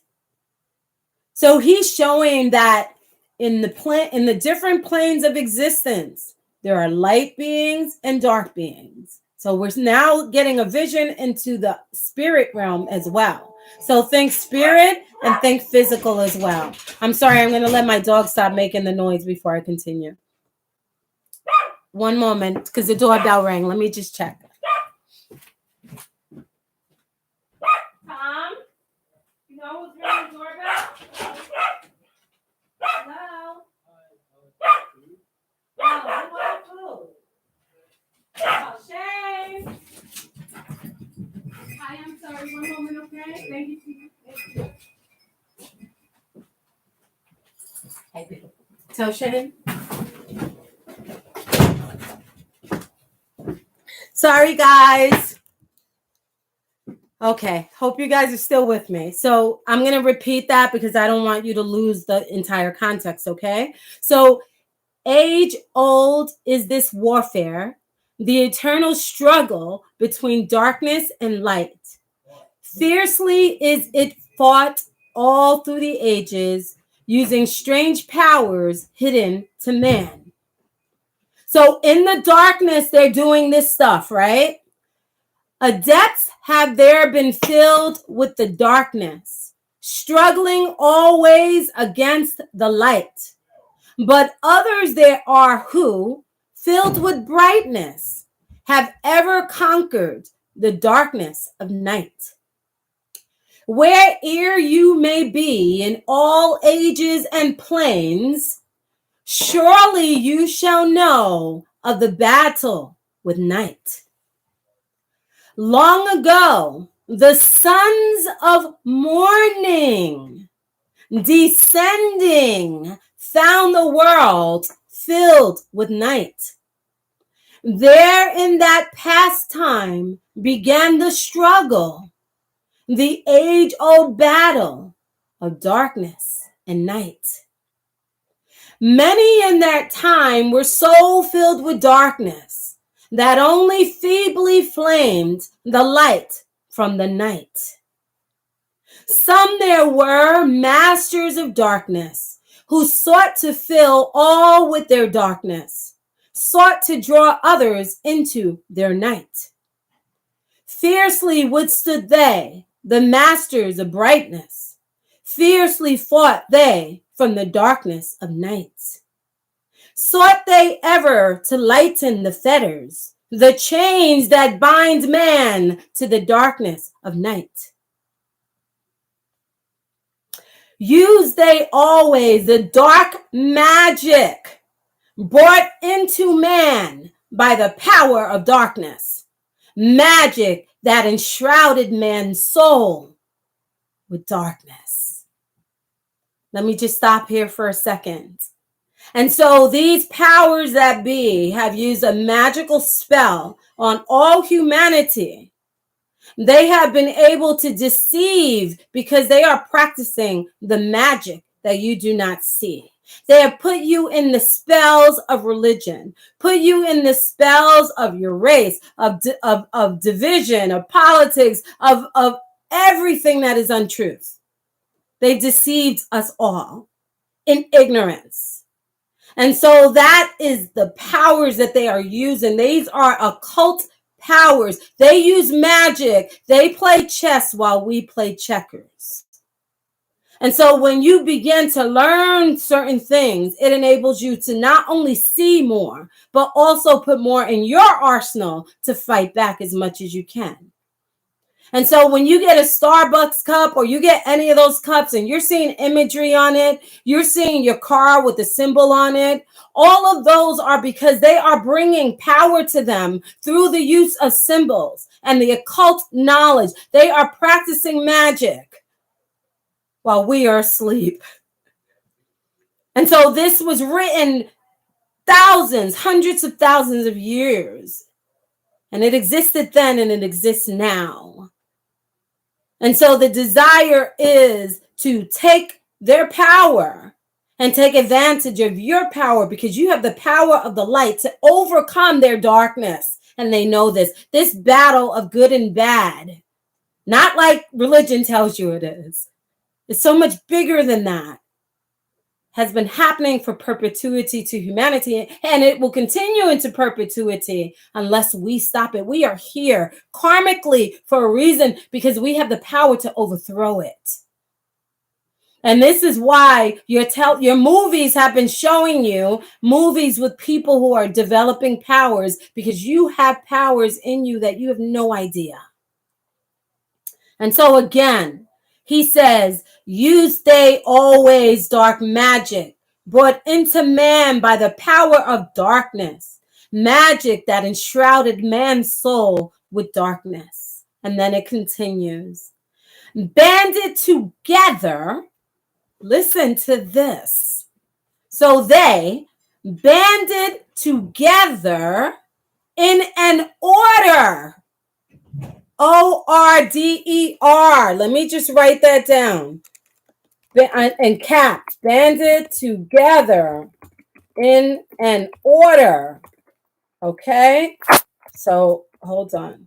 Banded together in an order. So let me read that again.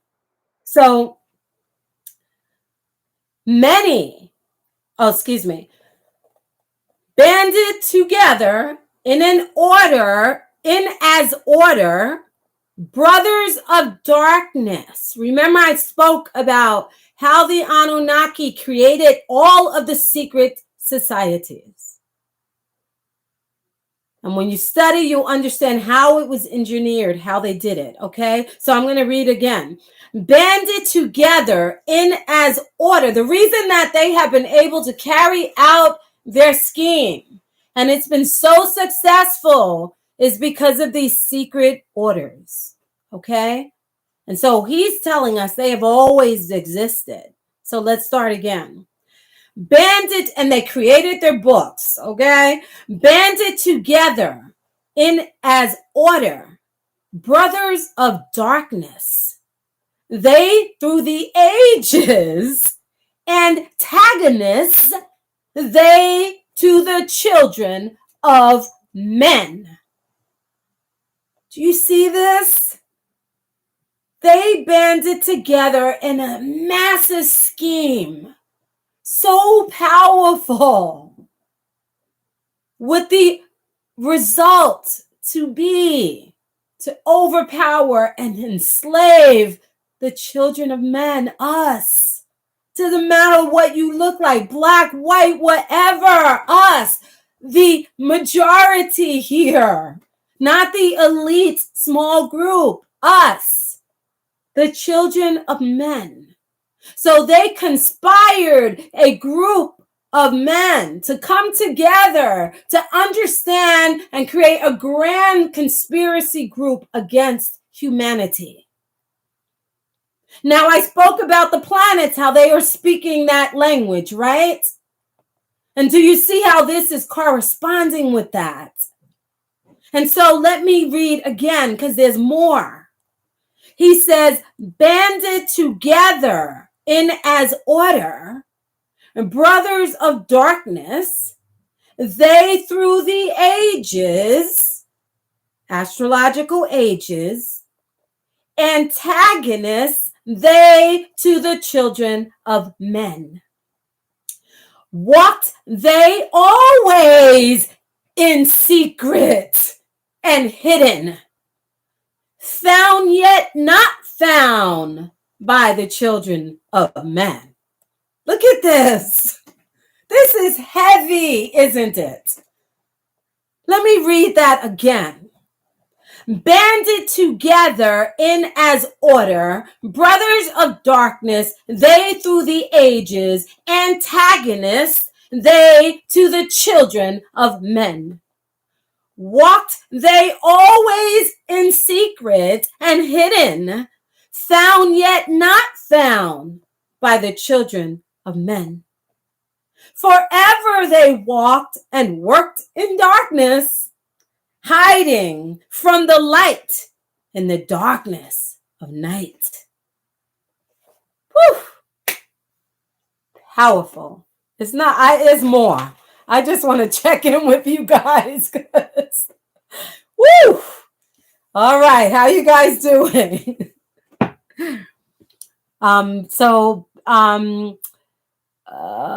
Yep, John L. Gray, Order of the Fraternal, etc., etc., etc. Soldiers following orders. Ultramagnetic. They are afraid of our unlimited potential within. That's why they distract us daily with fear and playing with our emotions. They're messing with our food and our water. Thank you, ultramagnetic. That's how cowardice they are. Because they are using every machination against us because they know how powerful we are. If we were really that weak and feeble and unable, they would not be employing all of that machinery against us, right? Yes. Binge thinker, thank you. Thank you. Charles Conway, yup, us humans, they want us to be slaves and do their dirty, hard, dirty work, dig up and steal all of the gold from the earth's plane. There you go. That's it. That's it. Thank you, Linus. Zahara L, the weather, great thing that you're bringing that up. If you, before Christmas, I noticed in the sky that they were chemtrailing like crazy. And I'm sure you guys have heard of chemtrails. Like crazy. The sky was dusted all over with lines and everything. And in my mind, I said, that's how they're probably spreading some of the new variants. And I was like, watch, Christmas is going to bring a lot of people with it, right? And now look what's happening. So that's my theory, is that that's one of the ways that they're doing it. So yes, through the water, through everything, they're just doing everything they can. They're like, die already, children of men. Not only are they doing that, but they're putting spells on us as well.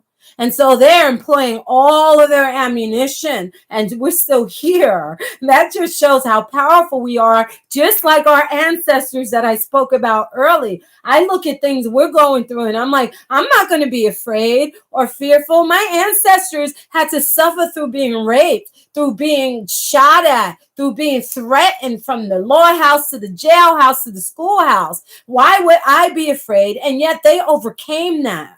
They weren't depressed. They didn't give up. They didn't just throw up their hands. Unfortunately, they didn't fight back. They didn't know that there are power in numbers. But I'm here because of their strength to endure. We've been through the fire already. We came out of the fire, guys. We came out of the fire. What more can they do to us? Are you going to let 5 men with guns to overtake 100 people? It's going to have to be at least 5 of you to take the bullet. And I don't mean literally, guys. I don't mean get violent. You know what I'm saying? You have to be courageous at this time. Where's your courage? We need courage. And we need our men to be strong and courageous. Because women, how are we going to fight if we don't have people fighting and protecting us also? You got to fight here. You got to fight here with love. And you have to probably fight to defend yourself in some way. If somebody comes, you're going to let them take you somewhere? You're going to let them put chains on you?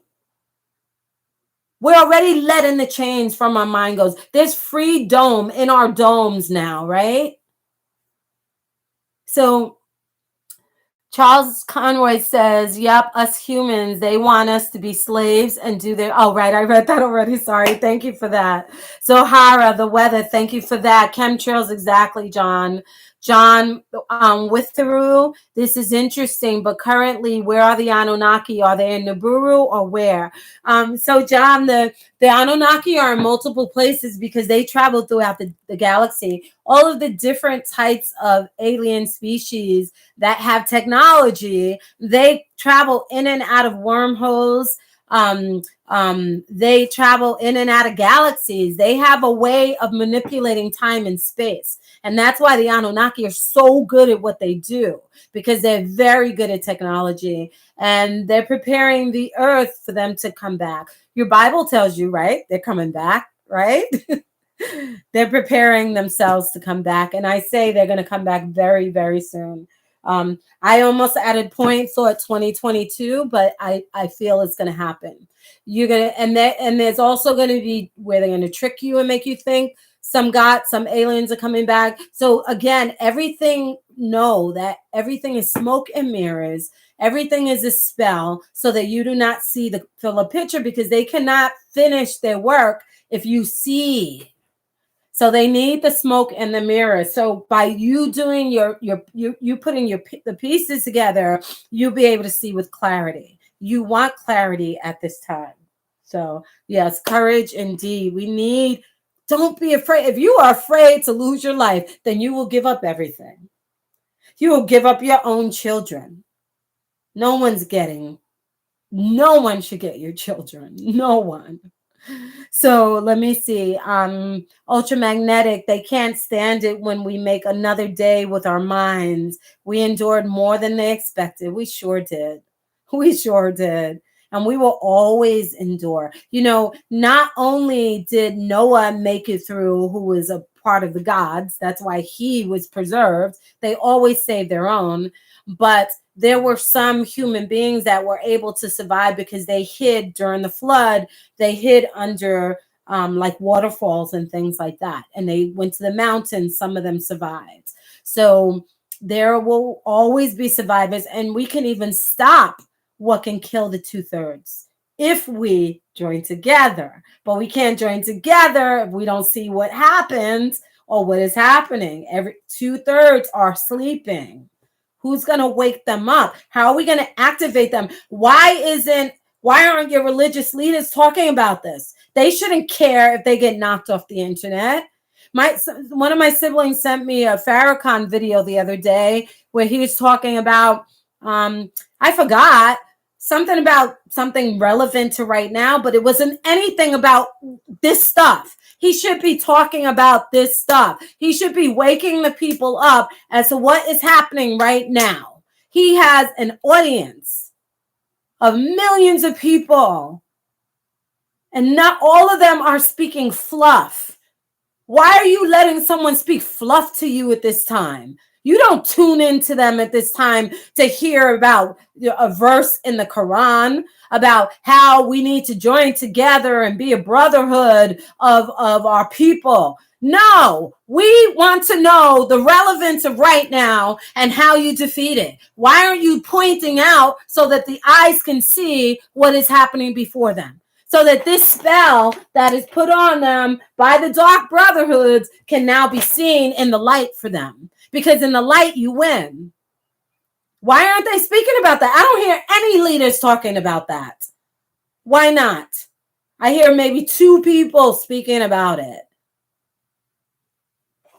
So, crazy. All right, so you guys want me to read more?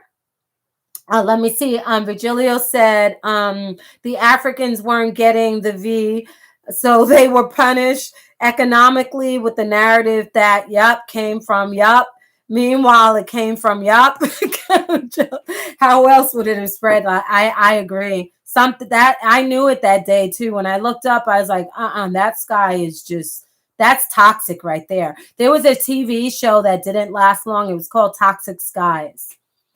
You best believe they will use technology to stage the return of a Jesus, a matter of time before they will pull that card. Yep, they have and I feel like if one thing doesn't work, they have plan B. The Matador. Are you familiar with the real tree of life, Cathara grid, which is 12-dimensional and not 10, Kabbalah tree of death? I've visited information with the Kabbalah, and I didn't go in heavy, but I bought books on it too. But I imagine when I looked at it, what I feel happens is when you study a certain system of understanding, and you're shown another one, you're able to see the relevance through the lens of what you studied. So when I see the Kabbalah, I see astrology and I see the planets. And I also see the what do they call it? The Zephyroth or whatever, the different levels. Those are also astrological signs and different planetary energies expressing themselves. So yeah, when I have looked into into Kabbalah, I saw it through the lens of astrology. So John says, okay. So the Matador, I'm telling people about the 3 Christ, Jesus, and I break that down more, please. Ultramagnetic. A lot of these religious leaders sold out to the agenda. They won't dare speak on it. Exactly. And I understand some of them, it's like they have a very huge platform, and if they get knocked off of their platform, then they won't have a connection to their following. So those people I understand. But the Farrakhan's, no.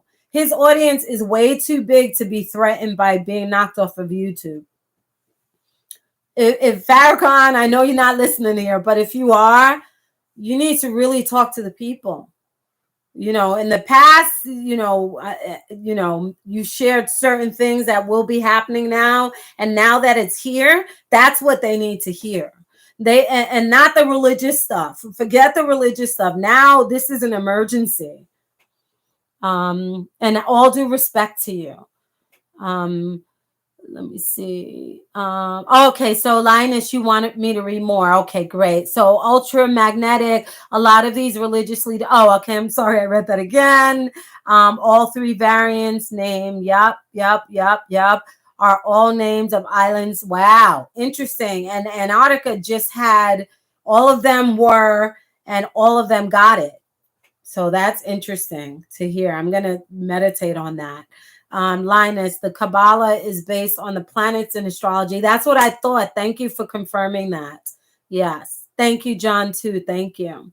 Okay, so yeah, we could break out. John does a nice thing too on the Meteru, right? The Neteru in your classes on your channel. So if you click John's channel later, you'll see a lot of him breaking things like that down as well.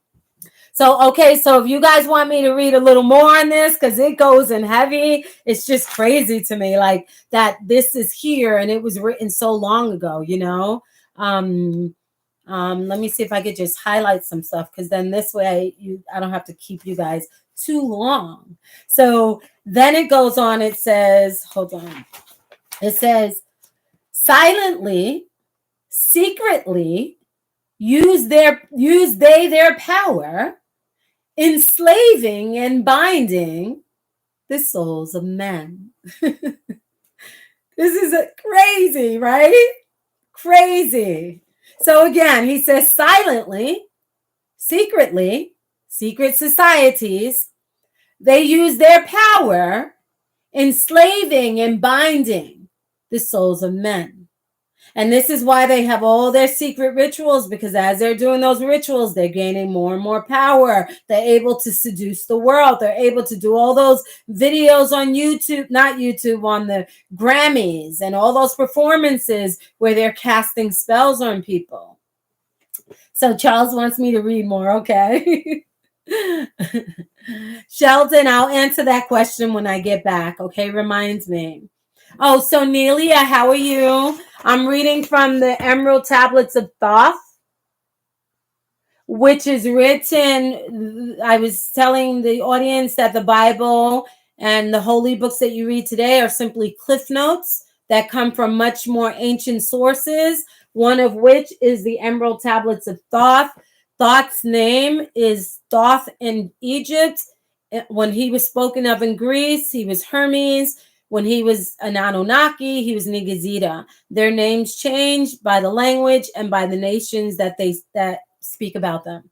Okay, so that's important to connect those dots. So I'm going to read again, and then I'll go on. So he says, silently, secretly, use they their power, enslaving and binding the souls of men.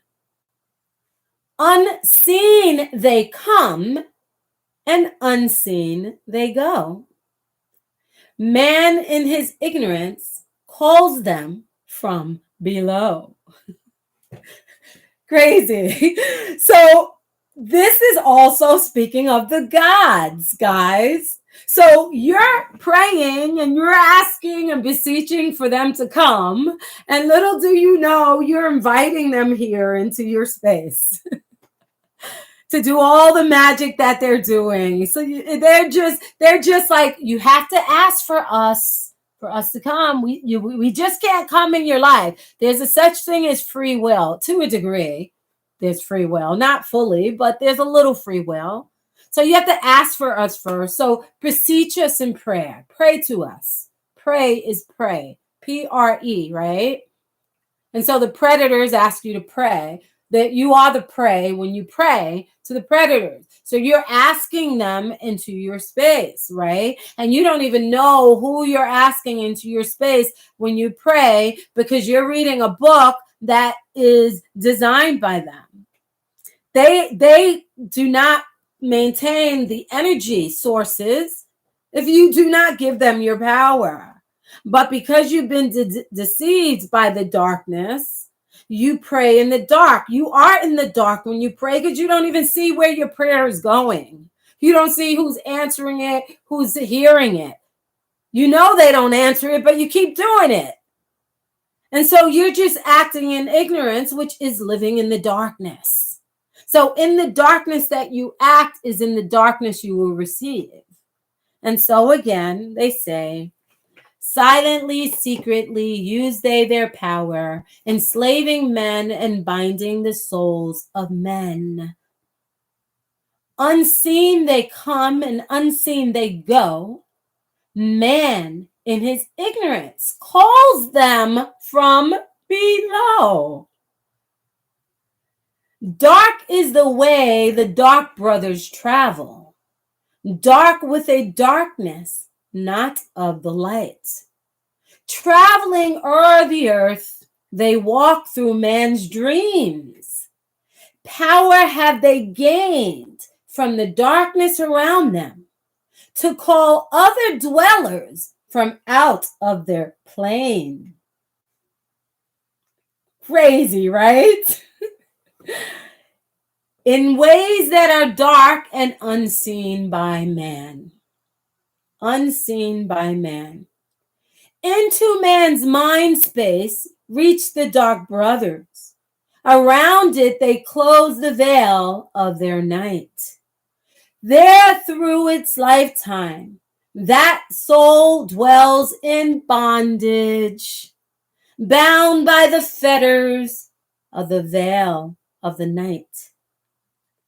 Mighty are they in the forbidden knowledge, forbidding because it is one with the night. Hark ye, O man, and list to my warning. Be ye free from the bondage of night. Surrender not your soul to the brothers of darkness. Keep thy face ever turned toward the light. Know ye not, O man, that your sorrow only has come through the veil of the night? I, man, heed ye my warning. Strive ever upward. Turn your soul toward the light. The brothers of darkness seek for their brothers. They only look out for their own, right? The brothers of darkness seek for their brothers, those who have traveled the pathway of light. For we know that those who have traveled far toward the sun on their pathway of light have great and yet greater power to bind with darkness the children of light. So the more initiation they have, the more they become able to bind you in the darkness. And so this is also astrological, right, guys? Because the astrologers get 360 degrees of information, right? And the Freemason strives to become a 33-degree Mason. And so when they obtain the 33 degrees of information, they are able to mask that information to overpower the world in ignorance. It's like, imagine if all of the grown-ups in the world decided to keep the children dumb and not educate them, just keep them where they're sucking at the breast for the rest of their lives. And at the same time, they're feeding them junk food in the milk. Just feeding them lies and deception in the milk. That is what is happening. They've been given the knowledge that can free you, but they use it to deceive you and to maintain their power over mortal man, because the power that they will receive, they can become immortal. And that is their strive. That is what they are striving for. That is their goal. And the more that you give them your power, the stronger they become. So again, it says the brothers of darkness seek for their brothers, those who have traveled the pathway of light. 360 degrees of astrology is only interpreted because the sun gives its rays of light. So the brothers of darkness seek for their brothers, those who have traveled the pathway of light.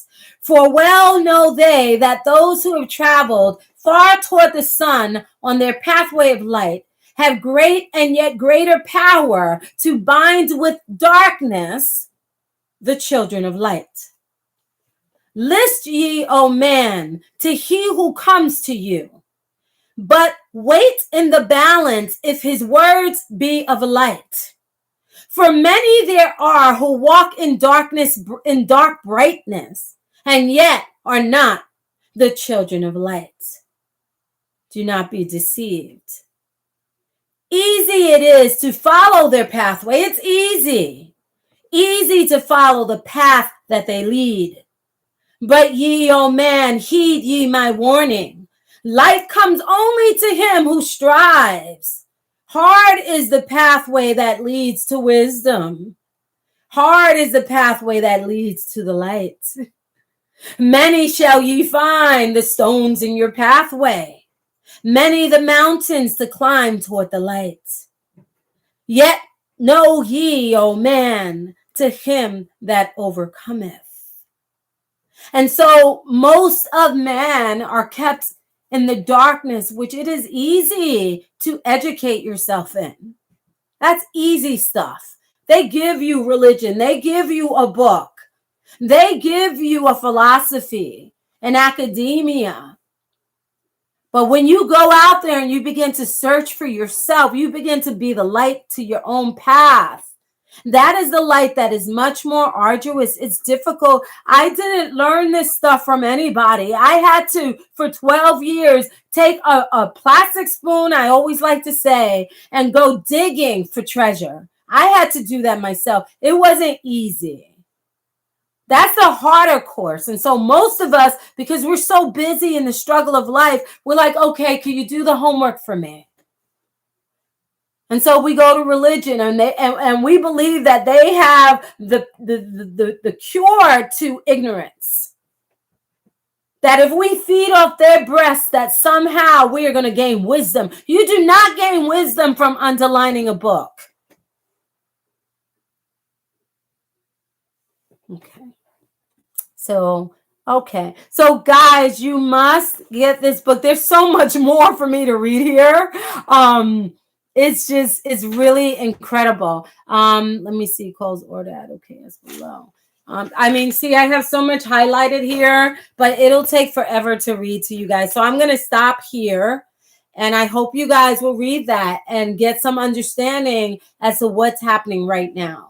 And he goes in further about it would be applicable to this time, which we already see by just the little portions that I read, right?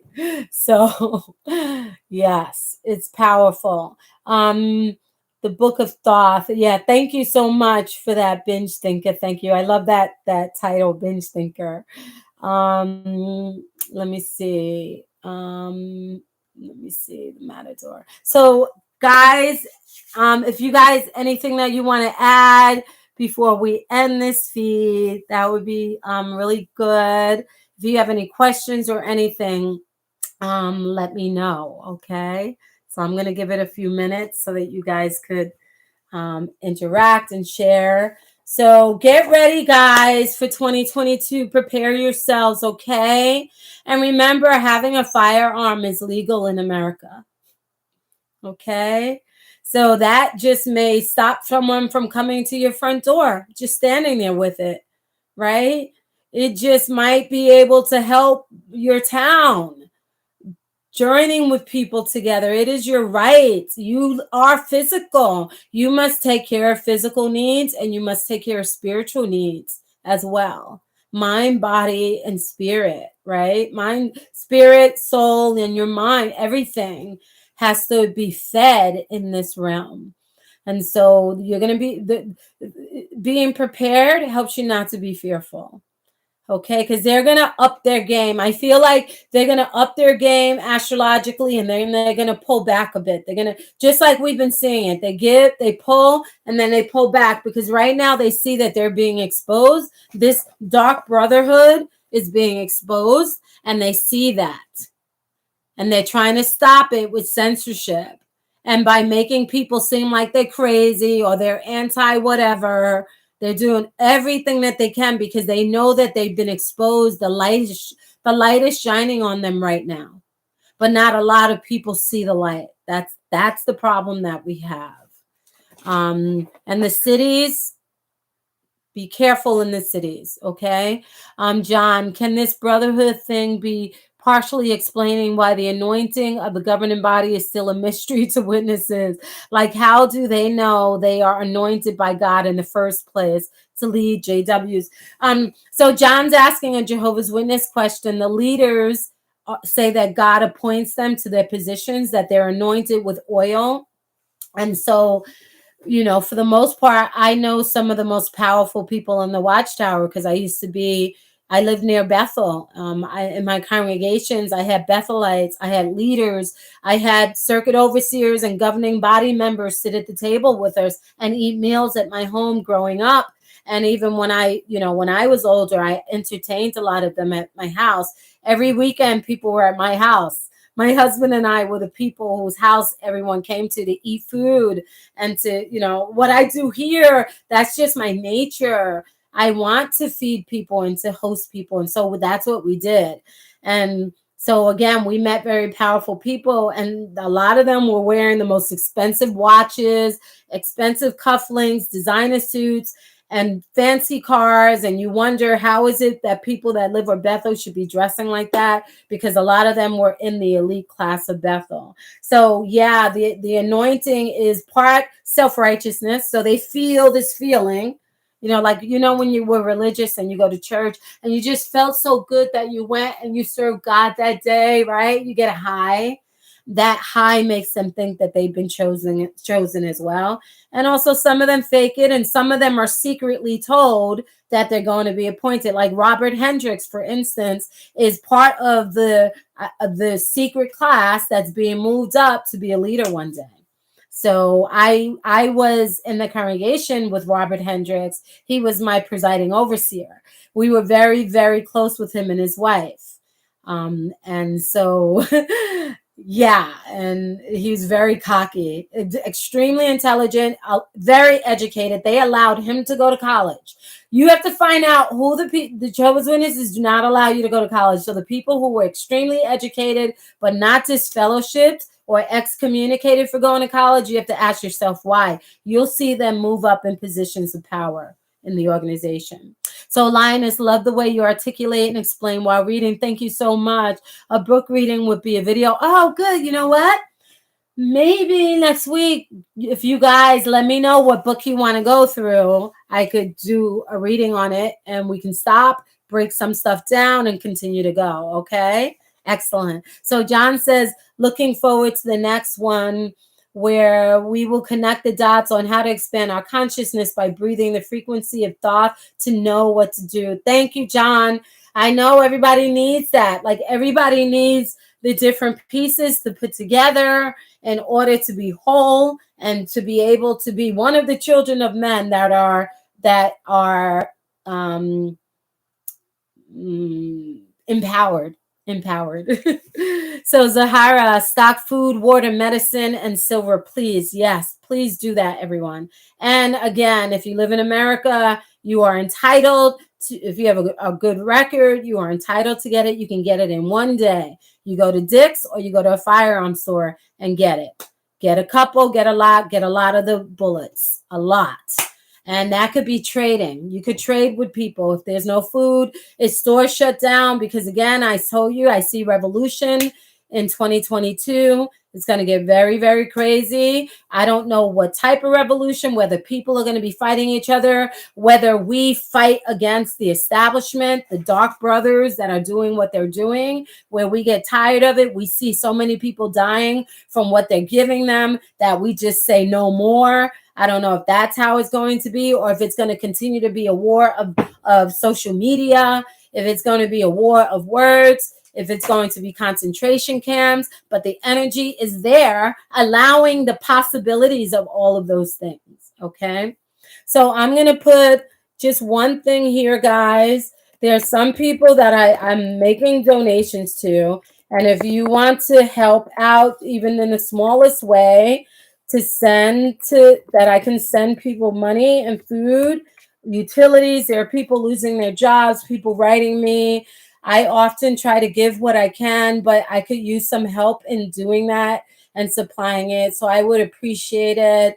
This is me on Cash App. So if you want to make a small donation to help out, that would be really appreciated. And just know, guys, that it's true. When you give, you receive. Every time I give, I always give back. Always. If I give money, it's like the next day I get 3 times what I gave. I swear. It's just a powerful thing. The law of reciprocity, giving and receiving. Even if you have $10 and you give somebody 2, that $2 is going to make you 10. And it just works that way. It literally is a formula that I also feel our people don't know about.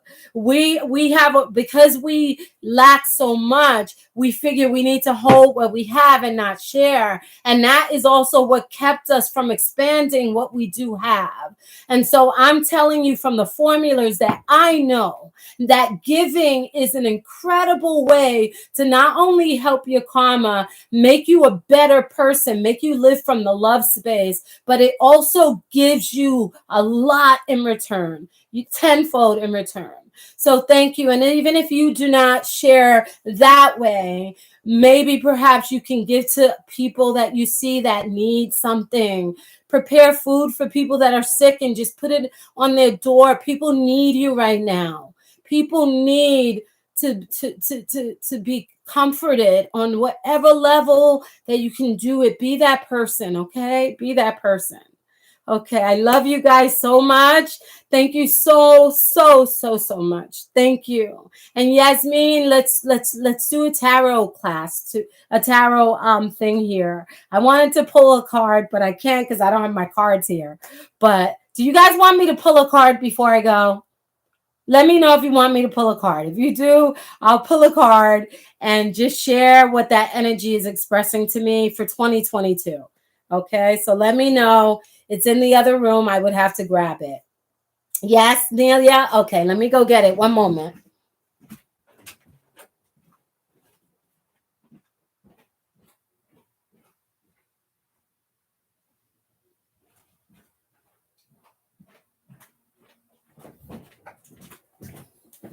And my son, Virgilio, also does tarot. So, Virgilio, when I pull the card, I want you to also share your thoughts on it, okay? Because tarot is an expression of energy.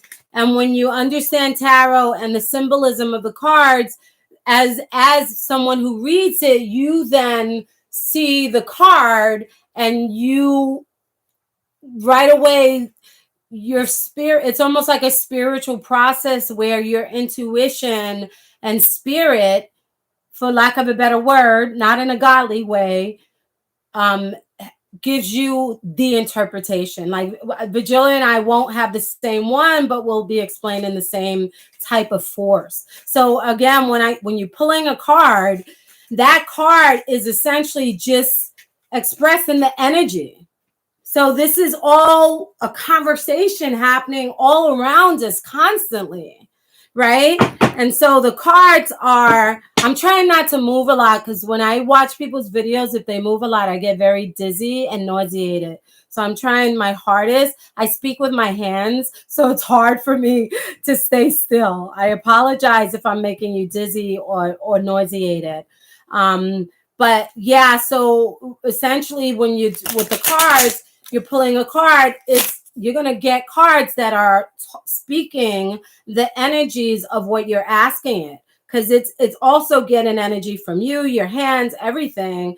And so it assists you in kind of getting in touch more or getting verification for what it is that you're asking. Okay, so I'm gonna All right, this came up. All right, I'm going to hold on to that. I'm just going to get one more card.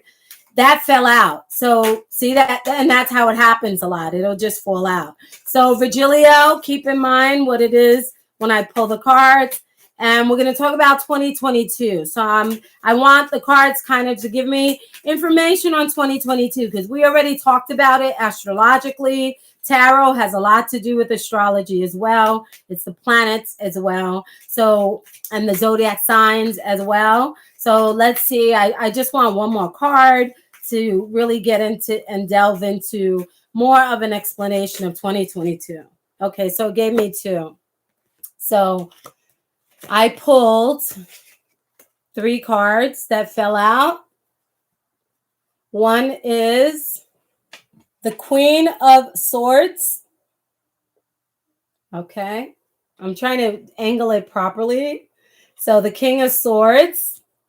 And I also pulled the King of Pentacles. So I have a king and a queen. See that? A king and a queen. And right away, in my mind, I'm thinking about something.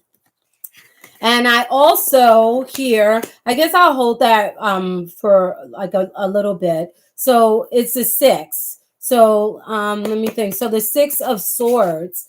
And if you notice, so in tarot, it's the symbology of what is showing in the pictures. Like you could even make your own decks where you draw your own pictures and they mean what they mean to you. And when you pull them, that's what it's explaining to you. Okay, so that's the 6 of Swords. Okay, so let's talk about these 3 here. I mean, these 2. So it's strange because I automatically got the King of Swords and I got the King of Pentacles.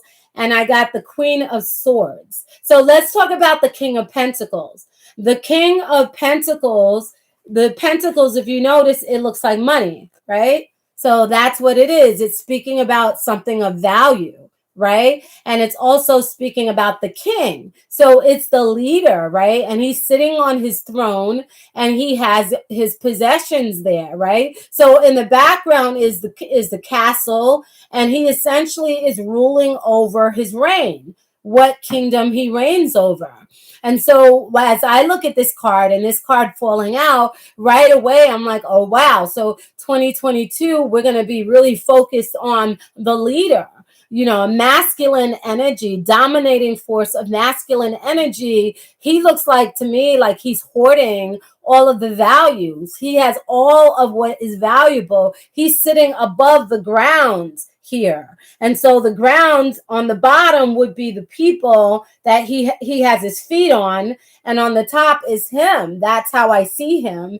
And he has all of his treasures, all of it. He also has the sickle, which is not a sickle. What do you call those? Where whatever he says, he can hit the hammer. So that the hammer, and he can hit it, and whatever judgments he decides, he can make a judgment as well. He is the king. He rules over his throne, over the people. And so I can see with the kings of the earth gathering all that is valuable and taking as much as they can from the people. That is how I'm looking at it. I have my glasses on right now, and so my eyes not seeing all the clarity of here. Even though without glasses, it shows me his kingly outfit, his clothing, but with my glasses on, it looks like a bunch of chaos. And so that is the way I'm interpreting it, is the chaos that is being imposed upon the people, the magic that is being imposed upon the people, everything that of value is being taken from them through the chaos. Order out of chaos, just like the money says, right? And so the Queen of Swords, so now we have the female who is the queen. And so the Queen of Swords, the swords are words. It's communication. It's like Gemini rules communication, like the internet and all of that. So we have a male energy that is overseeing all of the power, all of the resources, all of the money, right? Greedy, gathering, taking all the value of things. And now we have the female energy using words to now take what the king is doing and make it all possible. You see this? That is what's coming to me. So the queen now lends the feminine energy, the left and the right brain, all parts of the human mind that can be manipulated in order to make it possible that this comes to fruition. And so here are the people which are in the Six of Swords. The six represents service or the servants or the slaves. I can't make this up. Six represents servants or the slaves. And look what's happening to the servants and the slaves in this picture, right? So what do you think they're doing? It's like they have their back turned toward the past and they look like they're leaving with nothing, right? And so I'm not saying this is the condition the slaves will be in, but this is the condition that these two entities are conspiring to create. Okay? And so that even means if what these slaves and servants had, they had to leave all of their values behind because these guys have attempted to take it, or these guys are attempting to make it where the value that all of the slaves had will soon be theirs. That's crazy. That is crazy, okay? That is powerful. Like for me to pull those cards, and that's how it came to me, okay? So I can't forget about the powerful playlist, sorry. I love how intuitively you are reading. Thank you so much, Neela. Thank you. Sounds like the world leaders controlling all the money and shutting down the economy, Charles. That's it. The scepter. Thank you, Virgilio. Thank you. So please break this down, Virgilio. Break down what you see in this reading here. Wait, you said, so Virgilio says, this looks very promising for a country that is 1 month, 19 days, and 3 hours away from a Pluto return. Yes, I have the countdown going. 2/22/22 approaches. There we go. Gijo, break down these cards. So now there can be, remember I told you in astrology and with energy, it can manifest in either way of the opposite possibilities. Right? So these guys have a plan, right? These guys have a plan to essentially bankrupt the slaves and the servants. And will it be possible? Will it be possible that this is us? And that the spell of words, the cursings, were effective. Look at her. Who doesn't trust a queen? Who doesn't trust a female? And if we don't understand the history of humanity and the galaxies and the different planetary powers that exist, then we will not understand that there were times when females ruled as well, and they were not very kind. So, will the magic of the spellings and the cursings work on the slaves? Will the king and the queen, the elites, the dark forces overpower and take everything? Will we lay down our swords and surrender? Lay down our swords, will we, and surrender? So let me see. I want to see what my son said. So my son says the Six of Swords always makes me sing the little song I made for it. Row, row, row your boat, never looking back. Merrily, merrily, merrily. Ain't nobody got time for that. That's cute. True indeed. Media queen. John, I like that. I like that. They are making it so you can't buy or sell, travel or work until you take the stinger or get the test. Yeah, it's a shame because I wish I could talk on that stuff and I can't. I wish I could. And everybody, you know, again, you do your due diligence. Listen to science, because science is science, whether they fudge it or not. So if you're smart, you put together the science.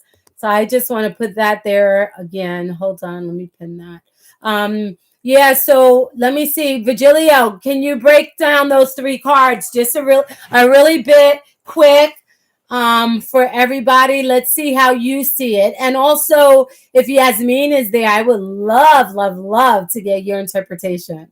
So Virgilio, my friend Yasmin, she also is an astrologer on YouTube. She has an incredible channel. So you guys check her out. Where can I get your books, documentaries? How can we connect? Hi, John. So yes, so please, I'm so sorry. I know I have a lot of emails that I haven't answered. Email me and I'll tell you where to get the book, the documentary. My son came to see it, Virgilio, and he's like, Mom, we could perfect this. So we want to make it smooth, where it's like flow, because my audio and the pacing and stuff is it's really off.